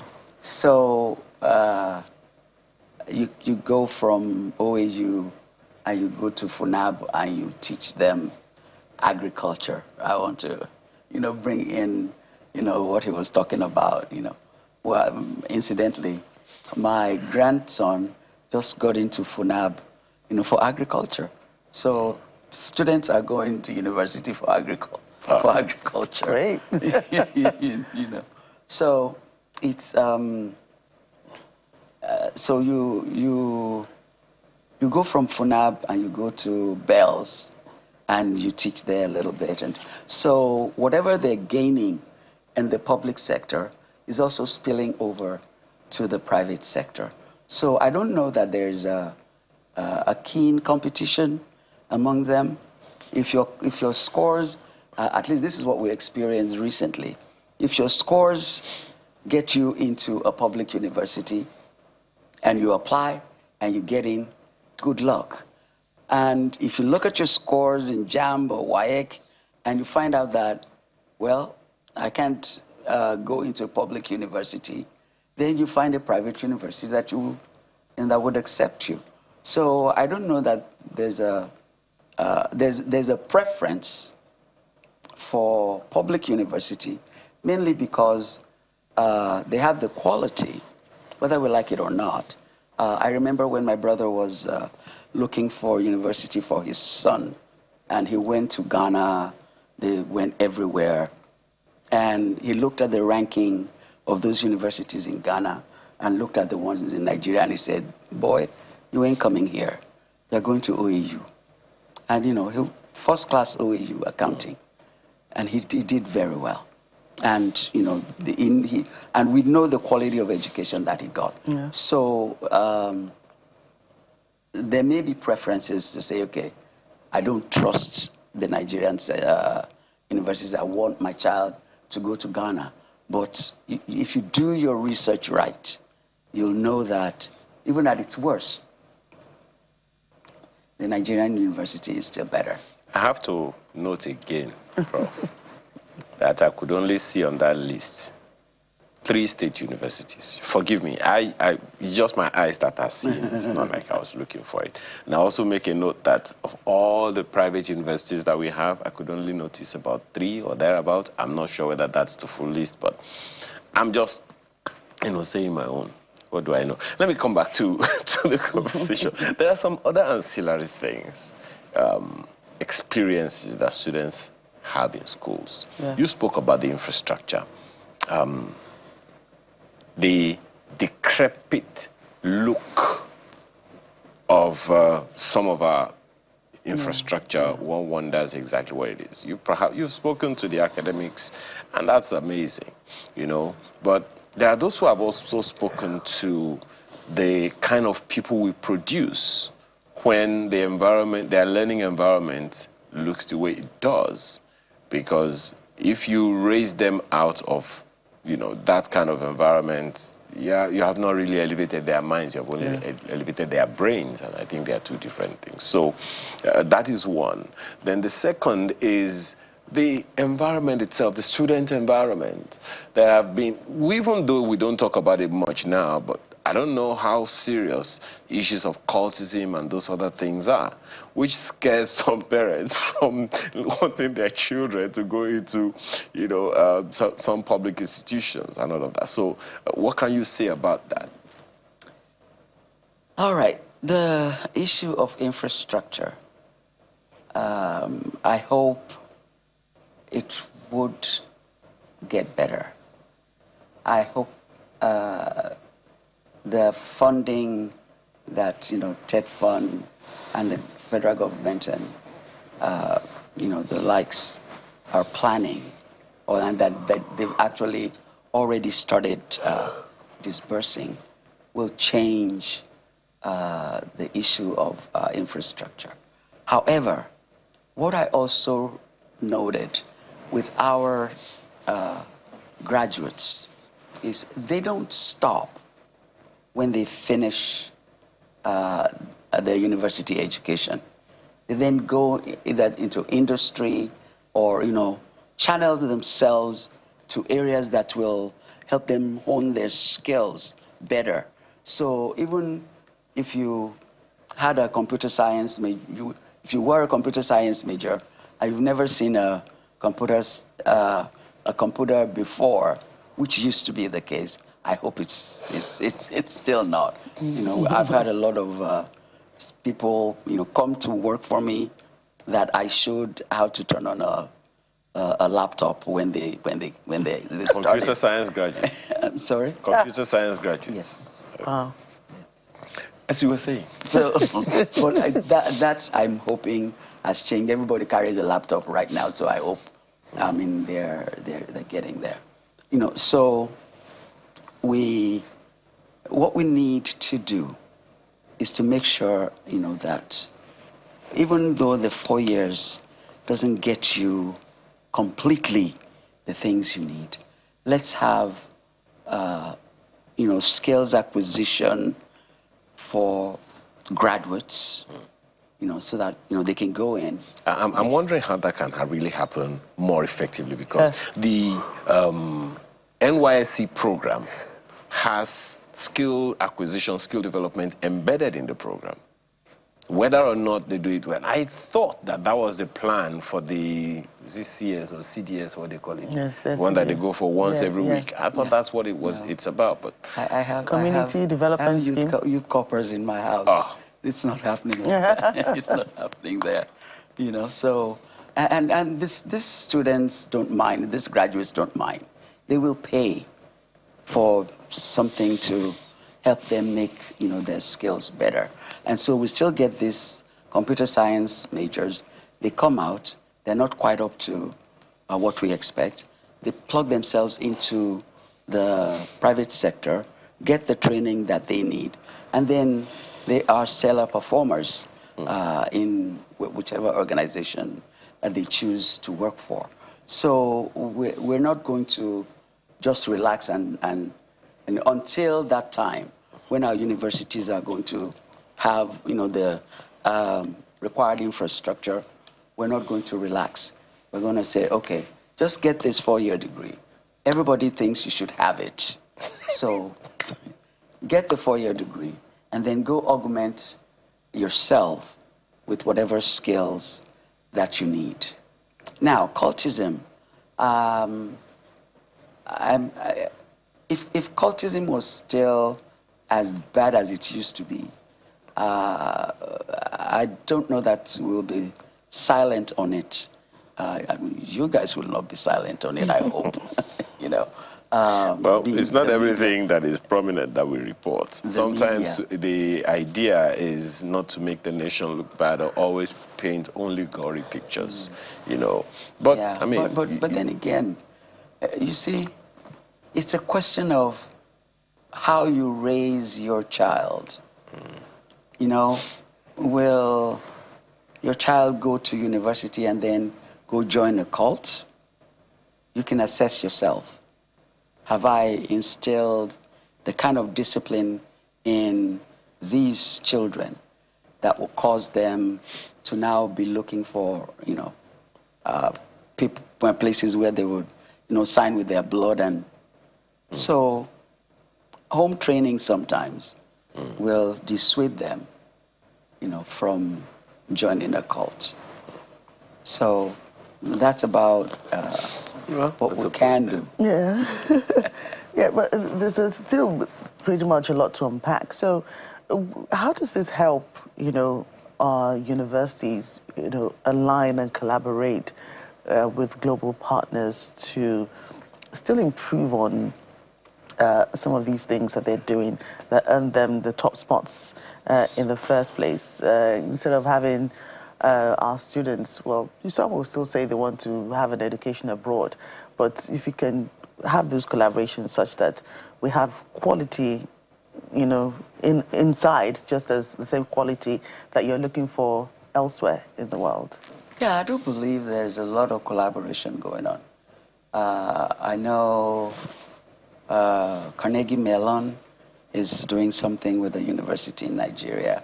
I know University of Maryland is doing something with a university in Nigeria. So they also want that collaboration, as Nigerian universities are also looking, you know, abroad, you know, to get the collaboration. So it's a fertile ground for universities right now, you know, to, you know, encourage their faculty members to reach out to institutions abroad, and for those in turn to you know, reciprocate with some sort of whether it's research, whether it's teaching and learning. You have people, I mean, students here in Nigeria having classes, especially with these days with Zoom and so on. So we have students in Nigeria having classes with their counterparts in the US. So that is even happening even more right now. Absolutely. Well, to whom much is given, much is required. So we have given UI the #1 university. Unilag is second. I'm not even going to look to my left right now because I can see eyes burning in my head. Seriously. But I want to challenge you with this question, ma'am. You said that one of the things that helped with these rankings is funding, research. I want to ask about the kind of research we should be looking forward to or targeting. The relevance of those research stuff to us. One, when I was growing up, I understand that most of the ministers of the Babangida days and the rest of them came from the university systems. Another thing is, I've heard Professor, well, the DG of NAFDAC, I forgot her name right now, saying repeatedly, repeatedly, that look, our low-hanging fruit is phytomedicine That was in the days of COVID, because we had a challenge of medical sovereignty, so to speak. And she was saying, look, if we're going to get anything right, it is in ensuring phytomedicine, because we have so many things in Nigeria, so many things we can use to heal ourselves, so to speak. We don't really need imported pharmaceuticals. But according to her, the gap is in research, where research meets the market, where research meets phytomedicine, the claims. Okay, shea butter is good for this. Where's the research to back it up? Oh, Dogoyaro, I don't know the name now, is good for this. What's the research that backs it up and all of that? So, do you think we can begin to look for such relevant research to our sovereignty in various spheres of influence that we have in our country? Yeah, absolutely. There's no point in doing research just to get a promotion. You have to do research in areas that are beneficial to the school, to the students, and to the country. And so, what we probably need to do with the phytomedicine gap is to now put a sort of incentive in for the lecturers to say there's funding, but the funding is only available for this purpose. And so we stage, whichever areas of our lives or of this nation that we want research. And so that would even be very beautiful, because then you have the town and gown coming together to say, what does the town need? Yeah. Let the gown go find out, Yeah. How we can make this happen. So, absolutely. Interesting perspective that you just brought in now, too, because that's exactly what there's a corporate or a CSR project of one oil company. I don't want to mention it. Call it the Nigeria Prize. For literature, for science, they come up with research stuff and all of that. So, if you had to, and I would like you to challenge the 24. I know we have more than 24 universities in Nigeria. Oh gosh, no. Challenge 270 exactly. something. Challenge at least the 24 that made it to this list. What they must improve if Nigeria's ranking is to rise. Because I remember people tell us that the UCH in Ibadan, before some people start boasting again, was the medical tourism destination of some people in time past. Yes. What do we need to do? What must they do to get us back there? Okay. Right now, STEM is big. Yeah. So, and it's always been big, but it's even bigger now because of, some of the things that you talked about. So I would say increase research in, I should not do what I tell my students not to do. STEM stands for science, technical education, and things like that. Technical, engineering, and mathematics. Mathematics. Yeah. So that is important. Technology, especially AI, is important. That is the future, and that is where we're headed, whether we like it or not. So, science and technology basically is where the research has to be in, and then of course in the medical, and even though we don't like to talk about it, mental health is very, very important because of our culture and the way we deal with, people with mental challenges. And so we've got to do a lot of research in those areas. And then the plant technology, that examines what kind of plant does what and how we can register them and make sure that what we say they're doing is what they're doing. That is, I can't remember the English word for it. But basically, find out what Dongoyaro does. Find out what. I think the university lecturers should do the research first. Yeah. So, yeah, those are areas that I would take a look at, because I remember someone said, this has been a while back, that Africa is sitting on a multi-trillion dollars plant market, and they don't even know it. Yeah. That everything that we have is supposed to be healing something, making someone comfortable, basically changing our lives, and we don't know I'm not sure it. about not knowing it, because when we're talking about agriculture, someone made a comment that laziness is part of our problem. Maybe we do know it, but you're just too lazy to want to get up and do something about it. Actually, Prof has a point in the sense that if we knew it, why is it not documented? Let me know. Let's not start another discussion. Thank you very much, Prof, for your time this morning.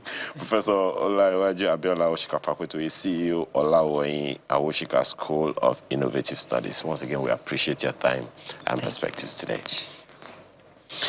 Okay, for those of you who have set goals, the next conversation is for you. Especially those of you whose goals are almost expiring. How? It's not even end of January yet. We'll be right back. Calm down. Stay with us. Where are my goal setters? Where's your goal post? Where's your goal? Where's your goal post? Which goal post? Where's your list? Where's your goal post? Okay, goal post. Your goal post is okay. We have somebody to talk about that one. Don't be giving me work to do. Yeah, amazing. That's Kuro John Ngobo, training and business development consultant, joins us in the studio. Let's not stay too long on this. On why you're setting goals and why you're not setting goals. The problem is not setting goals. The problem is getting goals. So, getting goals or getting goals done? Achieving, targeting. Targeting. Yes, getting your target. So, thanks for joining us this morning. You're welcome. Well, there was a goal you had yesterday that you could not meet. I couldn't meet it, and we had to veer off. Wow. Because of the traffic. Traffic, eh? Interesting. Okay, so just a quick one. Just so people understand, what exactly we're talking about. When we, talked about you coming on there this morning, one of the issues that I was saying that some people's goals expire in January. And you found that funny. True. But you agree that it is true. Oh, it's true. Okay. Talk to us about it.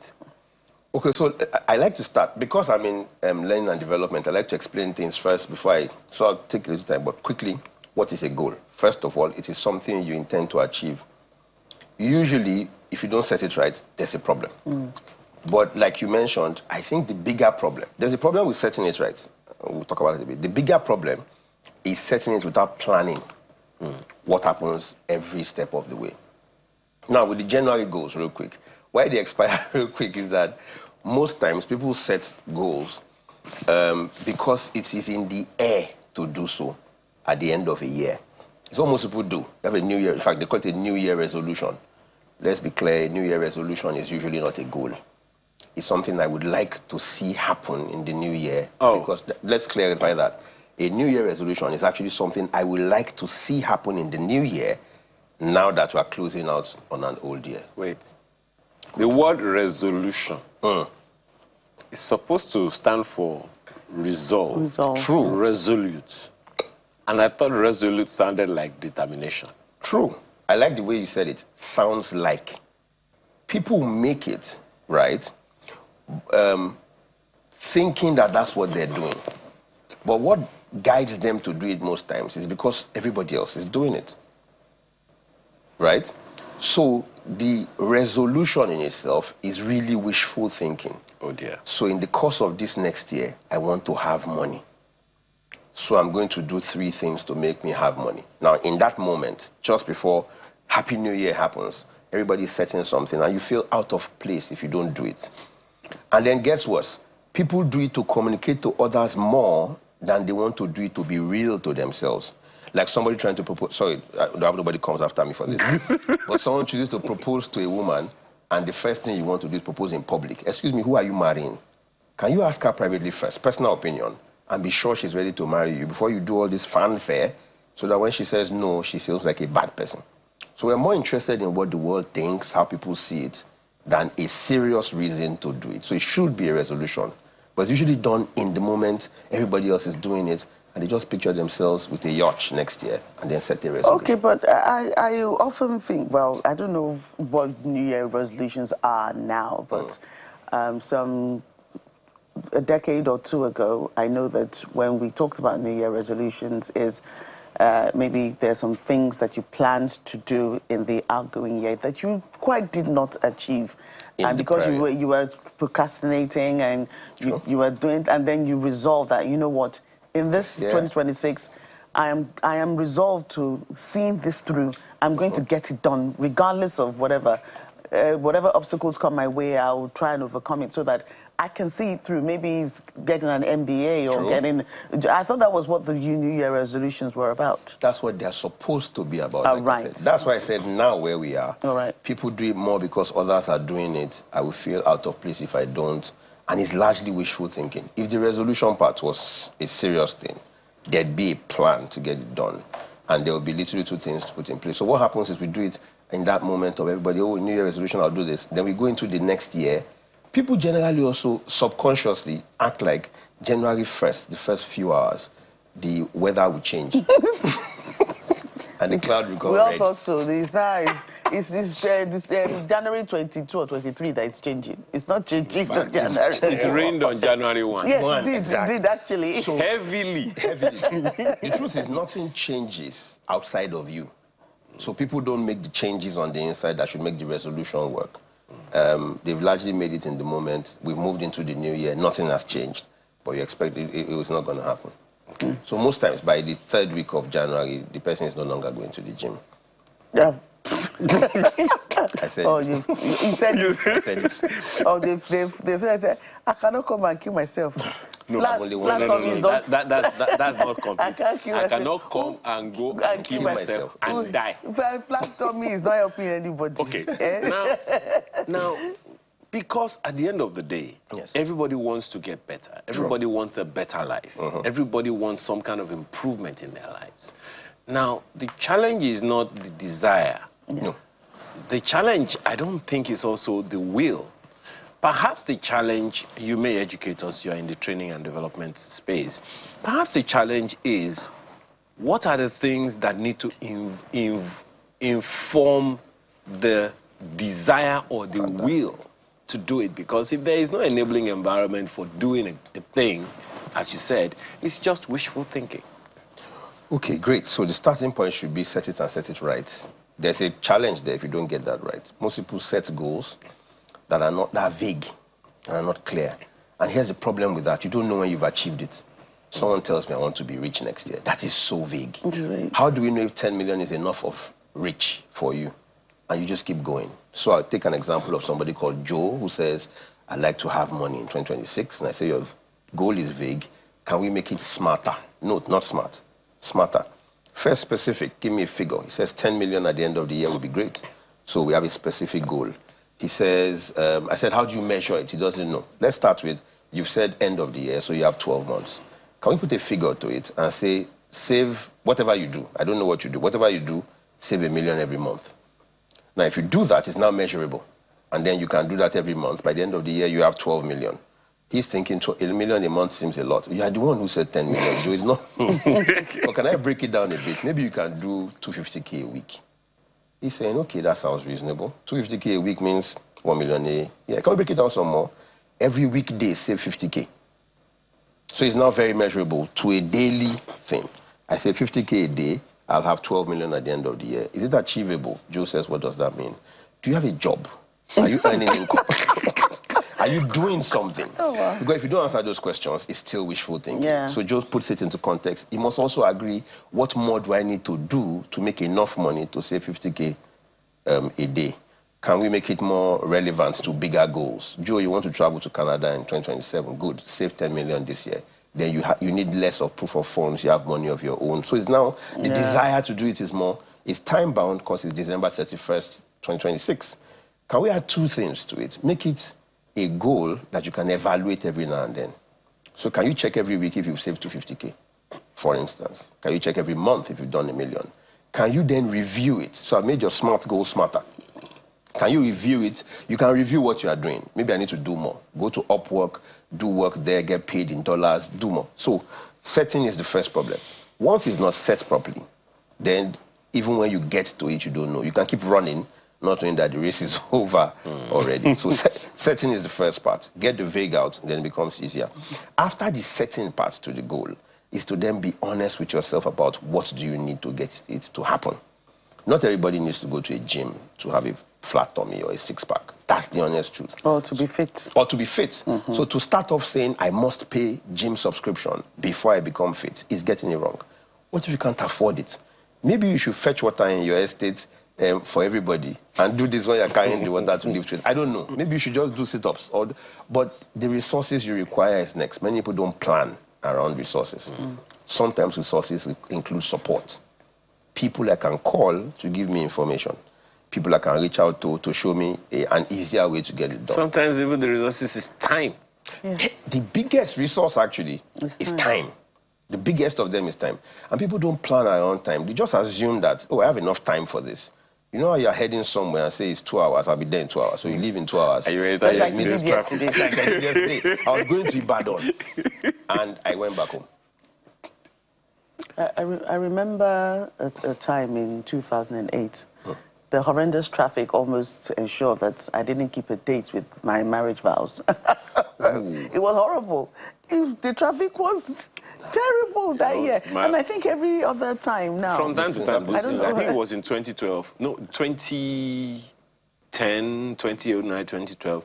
I must have spent 12 hours between 5 p.m. and 5 a.m. Yes, it's on the same highway. But thank God those days are gone. I don't know now, what should be our goal for that role, but I have to put a goalpost there first. So you were saying?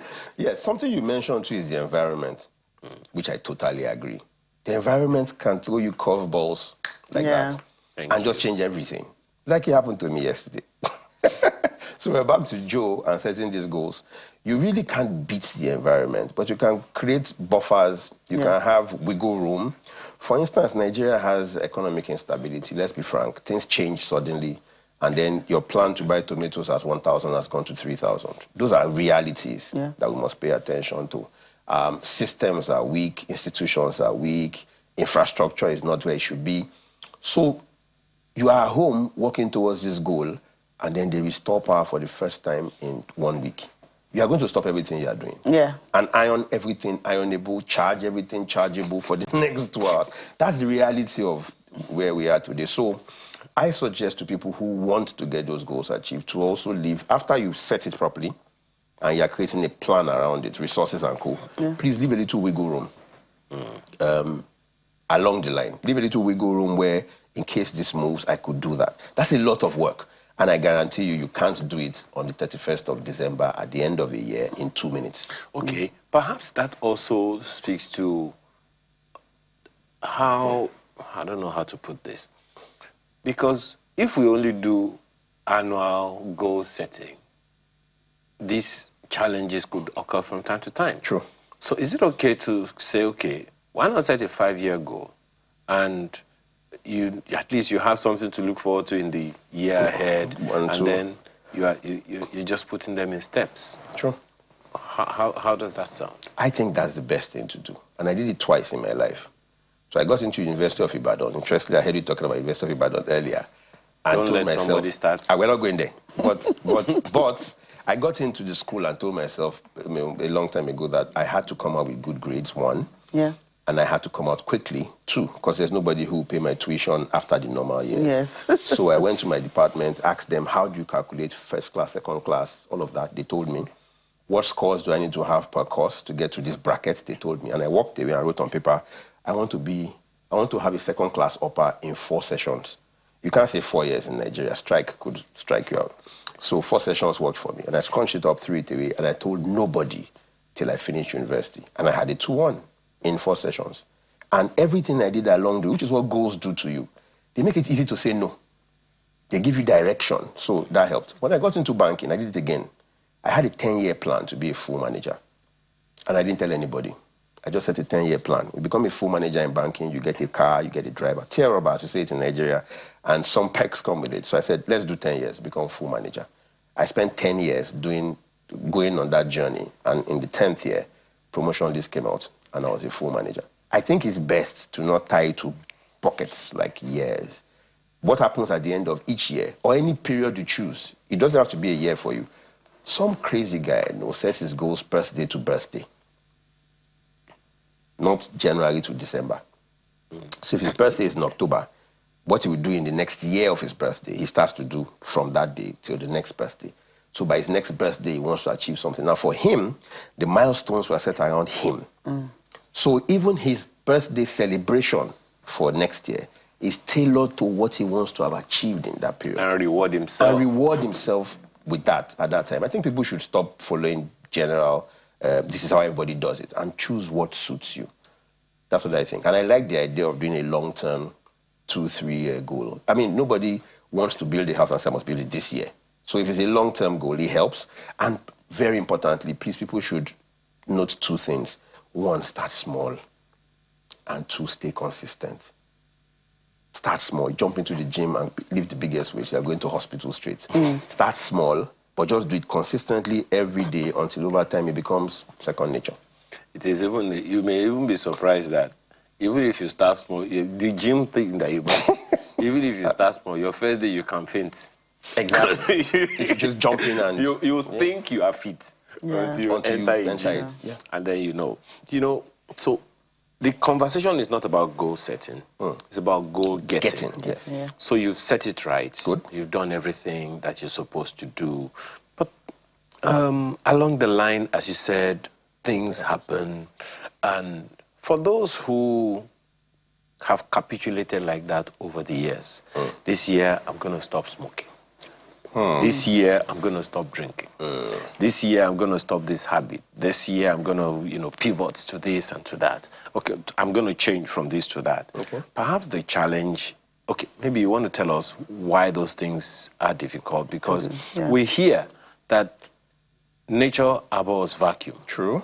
If I'm going to stop smoking, I have to start something else. I think otherwise, you have a point already. So that's why I withdrew that pivot from my own question. Go ahead. So there are goals you could set. No, first of all, there's a goal. Then there are goals you could set that are habit related. So all the goals I've been talking about since have been goals that habits help you to achieve. I want to make more money, buy a car. Those are the goals themselves. Your habits can help you achieve them. But there are habit goals. Everything you mentioned is a habit goal. I want to stop doing this. I want to stop this habit. First of all, people need to remember that there's something called a habit loop. There are 3 parts to it. There's a cue, the thing that triggers it. There's the behavior, what you do. Then there's the reward. Every habit has a loop. There's a cue. I want to stop smoking, for instance. What triggers the thought to smoke? By the way, I've done research here. Don't ask me why. But I can tell you for free that smoking does not make people feel warm and stuff like that. No, it just triggers hormones in you that are called in psychology the feel-good hormone. They make you feel good in the moment. People get that hit, then they want it again. It doesn't have to be something bigger than just cigarette does that to you. So if you don't first identify that habit loop, breaking the cycle is difficult. First point. So if you get the habit loop, what triggers it? You're in the environment with those who smoke, or you feel tired, or you feel unhappy and you think that could trigger it. First note that. That's the cue. What do? Light a stick. Or you reach out to a bedside drawer that has cigarettes. And then the third thing is the reward, the feeling you get. To break the loop, you must remove one of the three or replace one of the three, which is what the better thing is to replace one. Did you know that you could get the same hit from dark chocolate as you would get from cigarette, for instance? And there are other things that do it for you. People buy smokers' gum, and when they chew the gum, it releases the same thing that triggers the same hormones as cigarette smoking does. So you need to identify the loop and change something in the loop. And if you change that small thing in the loop and repeat it over and over again, they say you can change a habit in 21 days. It also includes changing your environment. So if usually smoking is easy because, I picked the example because it was mentioned, you just reach to the side of a drawer and there's a pack. Don't bring a pack of cigarettes to your house anymore. Let somebody in your house know that anytime you see a pack of cigarettes in their house, throw it away.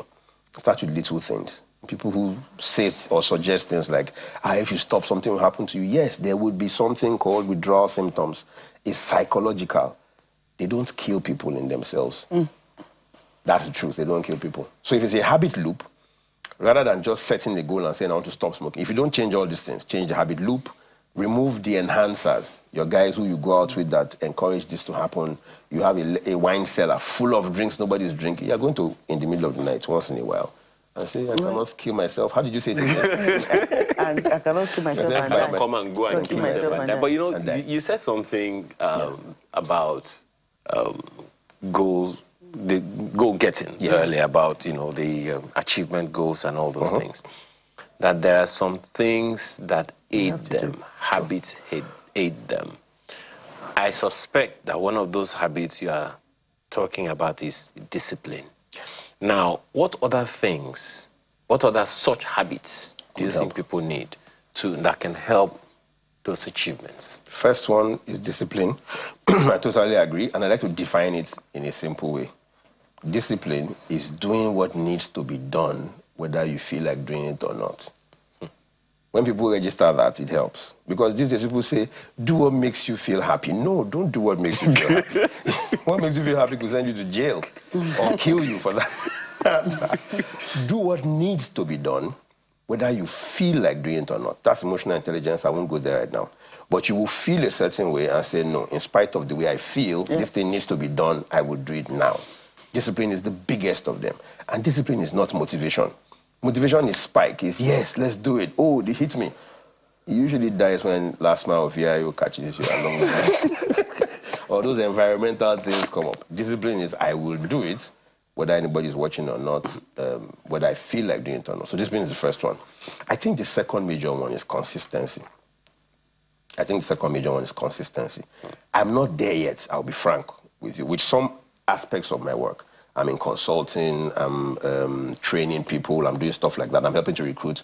I'm learning consistency there, such that every time you do this thing, you do it this way, in this manner. That helps. But imagine bringing that consistency to your everyday life, that you must do it repeatedly. I'll give you a simple bathroom example. I had a fear of having body odor once, right? And the idea, generally, was I take perfumes around, you know, watch the check and everything. But there's something you should be doing every day in the morning and do consistently to help chase it away. Even if you don't have it, you don't want to have it, which is bath properly every day. There's a tendency to watch soap adverts and just rub soap all over your body, make it lather, and then go out. And you're good. However, once in a while, there should be proper, you know, maybe a sponge or something. So I would take a bath that way and walk away. I'm spilling my private life in public. So I'll take a bath normally and walk away. And then one day I told myself, what if I put a sponge permanently in a visible part of the bathroom where I can't touch the soap without seeing the sponge? That was supposed to help me become consistent with one single behavior. Every time you can, use a sponge to take a bath. Imagine that the environment of this person who wants to get those goals is not reorganized to help them achieve them. Then even the habits would fail. So people say things like, my imagination, innovation, things like that come to me best in the bathroom. I've suggested putting a jotter and a pen somewhere around so that you can scribble it once you come out. You need to make the environment suit those goals. So goal setting is beyond just saying I want to do it. It's changing a lot of things. And you'll find resistance in people you already know who will say, what's wrong with you? This is not how you used to behave. Let them know that there's a new me emerging. It's time to begin to act in that manner. So I think that's what people should do. Pay attention to the environment as well and begin to tailor it to suit these habits you want to change, or else the goals don't get achieved. Okay. Sometimes you need partners along the way, right? Yes. Yeah. Who are these partners? Generally, they call them accountability partners, right? Okay. They don't have to be people who can whip you in line when you fail. Sometimes it's just somebody you know you would feel disappointed when they are disappointed in you. You don't want to report, I didn't get it done to them. And it could be a partner. A partner helps. A life partner helps a lot. You see you every day. It could be somebody who's a partner in business. It could be a friend who trusts you enough. But somebody else to tell helps. When you are in your own head, you are usually right. Usually you are right. What you are doing is correct and it's good for the moment when you're in your own head.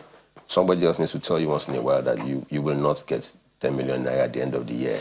You don't save that 50K today. For you to but then again, you know, during the course of the year, how do you do those checks? For instance, in an organization, when you do your yearly appraisal, you set the goals at the appraisal goals at the beginning of the year. You do those things, and there's a mid-year check. Yes. Have you achieved those goals? To what extent have you achieved the goals? Yeah. What percentage do you have?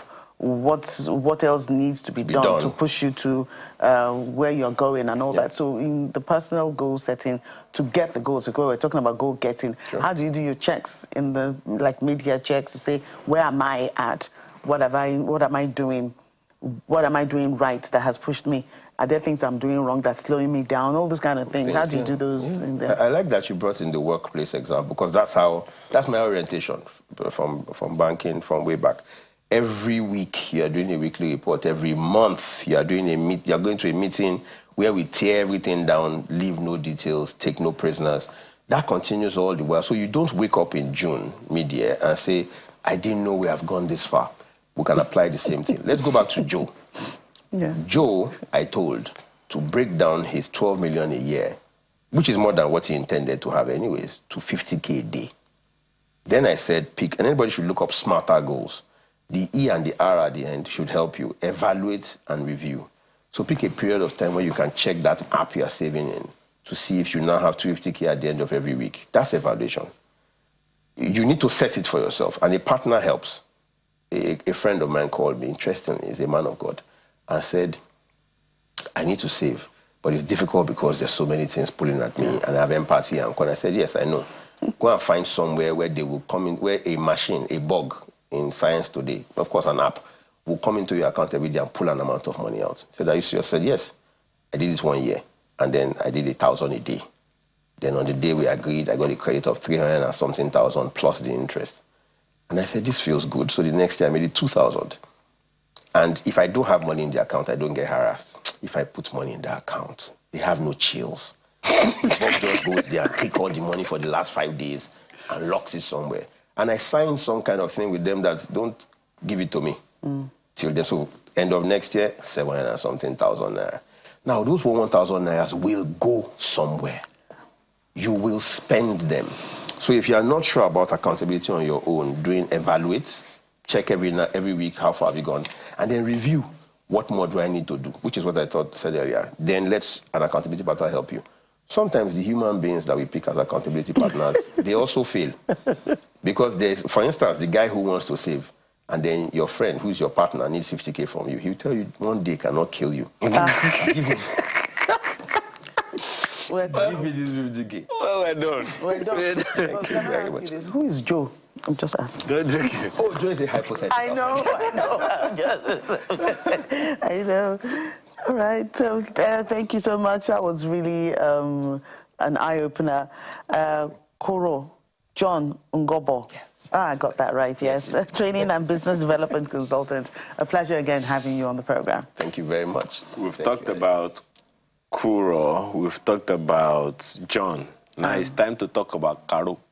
Oh, gosh. When we return, you'll find out who Karo is. Okay. Thank you for joining us, for remaining with us. Earlier, I remembered my secondary school days. And I talked about Dogon Yaro tree. And I was looking for the... You're trying to remember. English or botanical name. The truth is I never knew it. But someone is rescuing us. Yes. So Eneljo, I think that's the name, has bailed Ayo out. Thank you very I'm not the one that asked the question. Thank you. Has bailed him out. He said, "Dear Sunrise Daily Team, I was glued to the screen during the recent segment with Professor Olarinwaju Abiola Wushika discussing Nigeria universities in global rankings. It was an insightful conversation, thank you. But there was one little botanical puzzle that seemed to stop the room." Yes. Yes. Yes. During the discussion, everyone was trying to recall the English name for our popular Dongoyaro tree. As a faithful viewer, I couldn't leave you hanging. Thank you. Thank you for your faithfulness.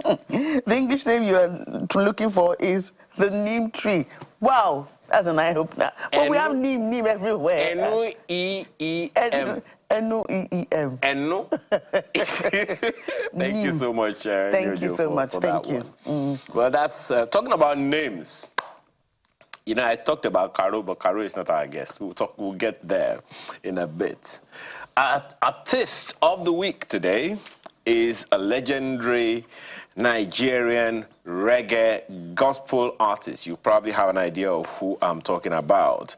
A former university lecturer, a former nightclub DJ, early education in Enugu, Methodist College, Federal Government College, on and on and on, lecturer in University of Lagos, and the rest of them. Ladies and gentlemen, please welcome.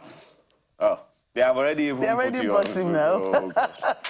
Oh. The cat is out of the bag. Buchi is our artist of the week. Thank you so much for joining us today.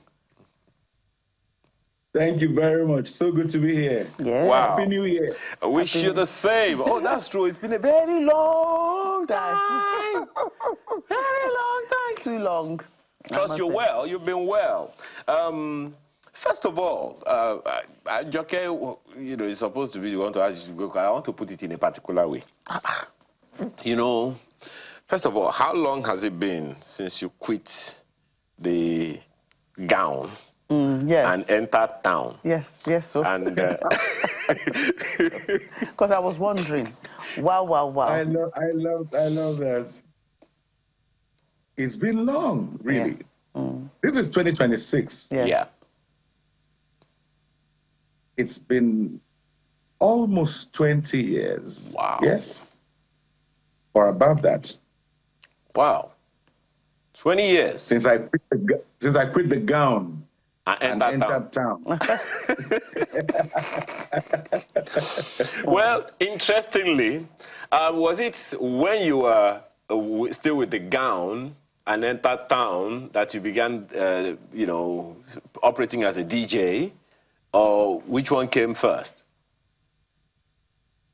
No, I was still in the gown when I got on to the DJ. So in a sense, I was in the gown and in town at the same time. Yeah. Yes. So I was a nightclub DJ at about the same time that I was a university lecturer. Strange combination, you might say. Yeah, I'm trying to imagine.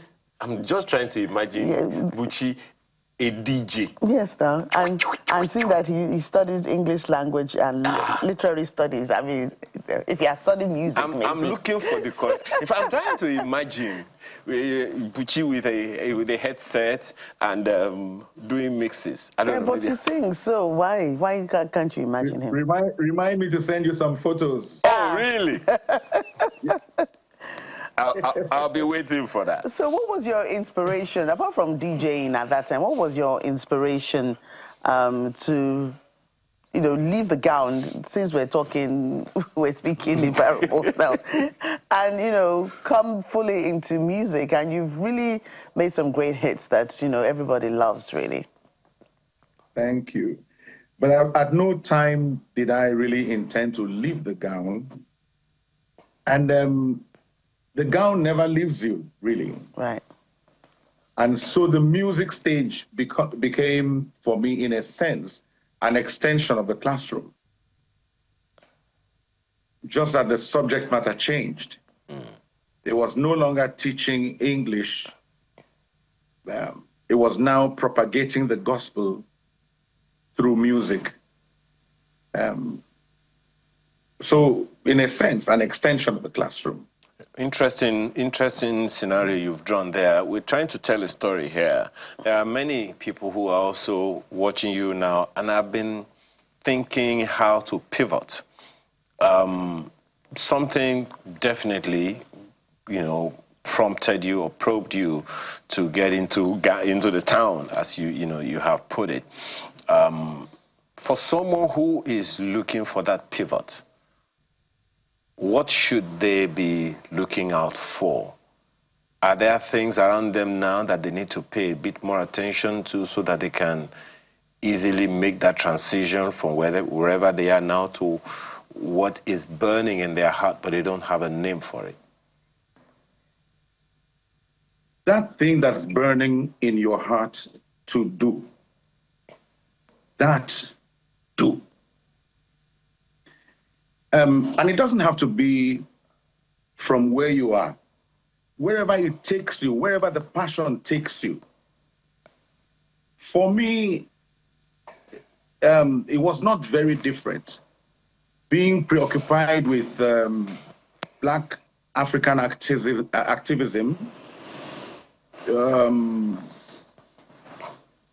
Black African literature, Dennis Brutus, Wole Soyinka, Muta Baruka, and studying such poetry and seeing that with poetry and sound, I could liberate a people. It happened during apartheid, and I saw it, I witnessed it as a member of the Reggae Club, Reggae International Club in University of Lagos. I witnessed people being drawn to the sound of reggae so much that the ANC, the African National Congress, would visit Nigeria and visit the University of Lagos and visit the Reggae Club for an exhibition. And so I realized that the sound could be loud and influential. Sound could be loud and influential. And when sound has sound ideology behind it, it becomes a veritable weapon for change. And change was what I sought. I needed to make a change. I needed to impart some values to the people of my generation. And so the sound came in handy. You see, I went from the class, I didn't go away from the classroom, but I went after my heart's desire, which was to make that change. And if music was the means necessary, then I followed the music. From the nightclub on the Floating Booker, where I was a DJ, the in-house DJ, alongside Ras Kimono of blessed memory, to now making the sound into music, going to the studio and the rest of it. Along the line, I got born again. The message changed, but I still needed to pass a message to my generation. And I found that reggae music was a veritable medium, a very strong medium to pass that message. And I have stayed at it ever since, just that the subject changed.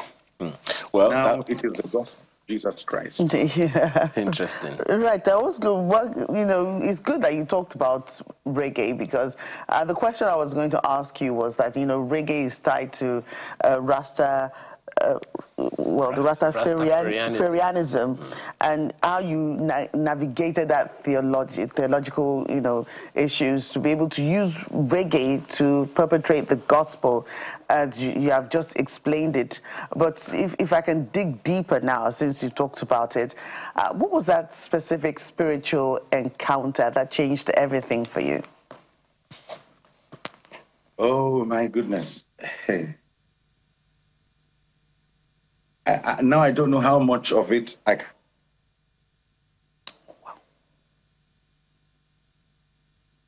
Oh, no. The Spirit has arrested him. No, that's not happening. we gotta hear that story. He's been arrested by the And Spirit. see All right. on national TV. But let's just, I'm still with you. Am I with you? Yes, Yes, go ahead. you are. You're back. All right. Yes, I did have some encounters in the confraternity.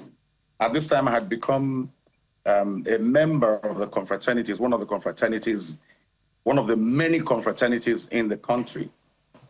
And I did have some encounters with the police and with other confraternities, leading me to hibernate. And in my hibernation, in my quiet place, where I withdrew from society for a while, someone invited me to church. And I didn't want to go. Churching was not my idea of fun, but I needed to get away from the boredom. And so I tagged along and went to church. Cut the matter short, I saw a church that was not my idea of church. My idea of church was a men on one side, women on the other side, and a few young people you would find would either be in the music department or in the children's department or hanging around at the back. But I saw a collection of very vibrant young people playing good music, very good music. And when I got there, the music got my attention. And in the midst of it all, they were having fun. They were so happy, something I needed. And I said to myself, this was either a fraud or these young people had something I needed very much. Well, it turned out they had something I needed, and that was Christ. And so a day after church, that day, I went on my own to see the pastor. After speaking with him, I was a PhD student, and so I was giddy-headed with some knowledge. I had tricky questions to ask him about Jesus, the Bible, and all of that, and the relevance of Jesus today. Well, he answered all my questions from the Bible. And at the end of a session with him, I knelt down and asked him to pray for me, if people like me could also become Christians. And he said yes. And that's how I knelt down, and the conversion happened. Oh, wow. Interesting. Very so interesting. I can see now from this story that there is a background to the Caro song that we are not aware of. Tell us about it. Well, Caro would represent those people that the professor talked about, those people who, like he said, you would need to keep away from if you want to pursue and achieve your New Year resolutions, he said. The faces from the past, the names from the past. That's who Caro represents here. But hey, those people need Jesus. Those people need the gospel. Indeed, they're the ones who need the gospel. And I found a church moving away into some kind of sectarianism where people are discounted. They are no good. They are no use to the church and its purpose today. I didn't decide, I was led to realize that even those people in the cultist is somebody's son, somebody's daughter, somebody's friend, to reach out to them and speak to them in a language that they would understand. And so this song came many, many years ago, and I sang it, enjoyed it on my own, prayed with it, and moved on. But the time came for me to record and put out a song for Caro. They are the returnees. They are the ones who may have encountered Christ, been born into Christ, but who wandered away. But it's time for them to return. It's time for them all to know that there is a place for everyone in Christ Jesus, that he doesn't write them off. He does not discount them. He would give up anything and everything, and he has indeed, to go for that one who deserves salvation. And that is Caro. Carona, your face be this. What do you they do for church? He said, Jesus will call you. Now he call me. Wow. Jimmy, you in church? Who are you looking for to kill? Because you know Jimmy. You know who Jimmy is. You know what Jimmy is about. And Jimmy says, that same Jesus will touch you. Now he touch me. Before we they carry Luga, but now we they carry Bible. You see? I beg, which one will Luga again? Don't answer the question. Anyone you don't understand, you don't need it.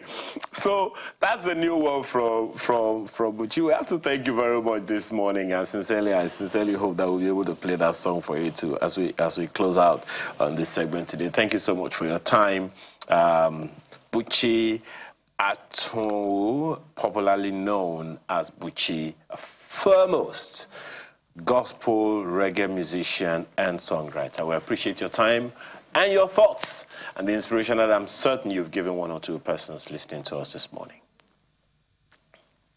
Thank you so much. And that's the show today. Thank you for the privilege of being a part of your Saturday morning. Yes. Bye. I'm Ayo Makinde. And I'm Joke Rogers.